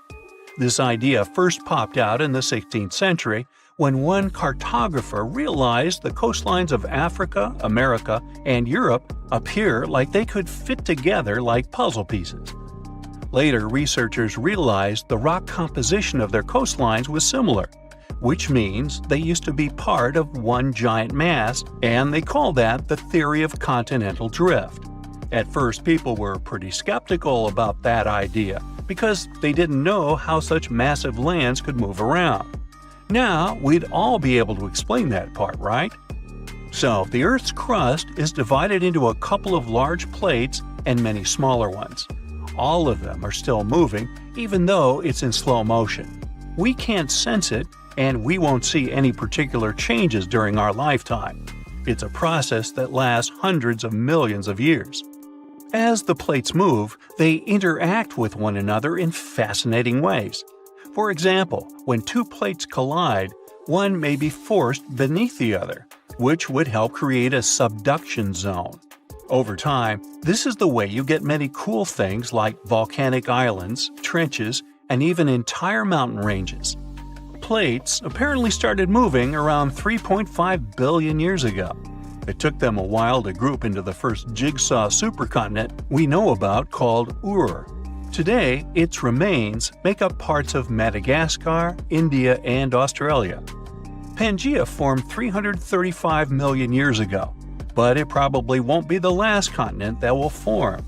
So, some new generations in the distant future could live on something called the next Pangaea. When the oceanic crust of the Atlantic Ocean slowly takes its place under the continental crust, the oceanic basin of the Atlantic is going to close, which is why the continents will end up pulled together. This means the Americas will meet Africa, and Eurasia will be flipped on its side. So, people might live on a giant landmass in the shape of a ring, clustered around the inner sea, or at least what's left of it. Or maybe continents will take another direction and make up a different jigsaw puzzle called Amasia. In this scenario, the Americans will drift westward, fuse with Australia, and pivot to around Siberia. And then there's more. Novo-Pangaea is the option where the Americas swing together to embrace Antarctica and Australia, and Africa legs off to the northwest. Basically, all continents here get together to form a giant landmass that stretches from one pole to the other. Ready for one more? Nah, come on. A recent projection called Eureka gives an idea similar to Novo-Pangaea. It's just that all continents here unite to become one gigantic land that clusters around the equator. Maybe this would be my favorite one to live at, with the sunny weather and the beach all the time. And who knows what kind of magnificent trenches, mountains, islands, and other geological beauties we'd get with this giant supercontinent. Pangaea broke up about 175 million years ago. As the Atlantic and Indian Oceans began to widen towards the east, the Ring of Fire was formed. It's a path that goes along the Pacific Ocean with so many frequent earthquakes and active volcanoes. This way, Eurasia was unable to cross this border and continue moving westward. And now, Eurasia could move laterally along the Ring of Fire. The subduction zones kind of act like a barrier that forces the tectonic plates to move in different directions. So, Eurasia could eventually collide with the Americas and form something similar to Amasia. It would be cool to sit there, grab the popcorn, and watch it from the side. But this is something that won't happen for the next 50 million years at least. I'm willing to bet I probably won't be here to see it. Different theories talk about different positions where this new supercontinent might end up one day. But it seems it will probably be somewhere in the polar area, centered on what we today recognize as the Arctic Ocean. Not my cup of tea. Bring me back the sunny one. Wait, scratch that. Let's go eat. Consider South America and Africa. Don't they kind of look like they fit together, like puzzle pieces? Well, they actually did. But about 130 million years ago, South America was like, bye, and slowly started drifting away. These days, it's around 1,800 miles from Africa, and it's still on the move. Every year, the continent shifts a little more toward the Pacific Ocean. So, how's that even happening? Tectonic plates are constantly moving. That's what makes the Earth's surface shift over time, going from this to what we see today. But those movements happen so slowly that you and I can't see them go. So, no, Brazilians or Chileans aren't out there feeling their continent inching westward. But the numbers don't lie. South America is moving, and apparently all it wants is to get as far away as possible from this massive underwater mountain range called the Mid-Atlantic Ridge. But what exactly is pushing the land toward the Pacific Ocean? It is the heat inside our planet. Way down beneath the ocean, there are cracks in the Earth's crust, and magma, super hot melted rock, rises up through those cracks. When that happens, the magma cools and hardens into solid rock. Over time, this process might build underwater mountains, like the Mid-Atlantic Ridge. And as more new crust forms, it begins to push the older crust out of the way. In the process, tectonic plates and the continents riding on top of them get pushed along. Now, on the other side of South America, over by the Pacific, there is the Nazca Plate. It's heavier and it's moving eastward. Since it is denser, it is sliding underneath the South American Plate. This entire process is called subduction, and it's happening at a rate of about 3 inches per year. By the way, the collision between these two plates is what's behind all those breathtaking volcanoes scattered throughout the Andes, and it's also making the continent move. So, if everything goes according to plan, projections show that South America will end up more centered in the Pacific Ocean in the future. But some models suggest something way crazier. Before we get into that, though, we need to clear something up. Why on earth isn't Africa following in South America's footsteps? I mean, shouldn't it be drifting west too? Well, not quite. Africa is doing its own thing because it sits on the African Plate. So the Mid-Atlantic Ridge is located between those two continents, and just like it pushes the South American Plate, it also pushes the African Plate, but in the opposite direction. It's like this ridge is trying to split up two ex-besties, you know? But there's more. Africa is also being influenced by the East African Rift. That's one of those massive cracks we talked about earlier, but it's happening on land, which makes it extra dramatic. This is what's causing the continent to slowly split apart. It's a long story, but let's just say the rift is pulling Africa in more directions than South America ever had to deal with. Okay, now it is finally time to talk about that crazier thing that might happen to South America and everything around it in the future. Theory number 1. It could break away from North America. I know, super dramatic, but don't panic. We're talking hundreds of millions of years from now, and I won't be around. You see, both continents are moving in the same general direction, but at different speeds. The North American Plate is cruising along at about 1 inch per year, while South America is moving a bit faster. So even though they're heading the same way, they are not keeping pace. Over time, as the Atlantic Ocean continues to widen and the Pacific keeps shrinking, all this tectonic movement could eventually pull the Americas apart. Theory number 2. Marine life could go through some major changes. Right now, the Americas act as kind of a giant wall between the Atlantic and Pacific Oceans. Because of that, sea animals have evolved differently on each side.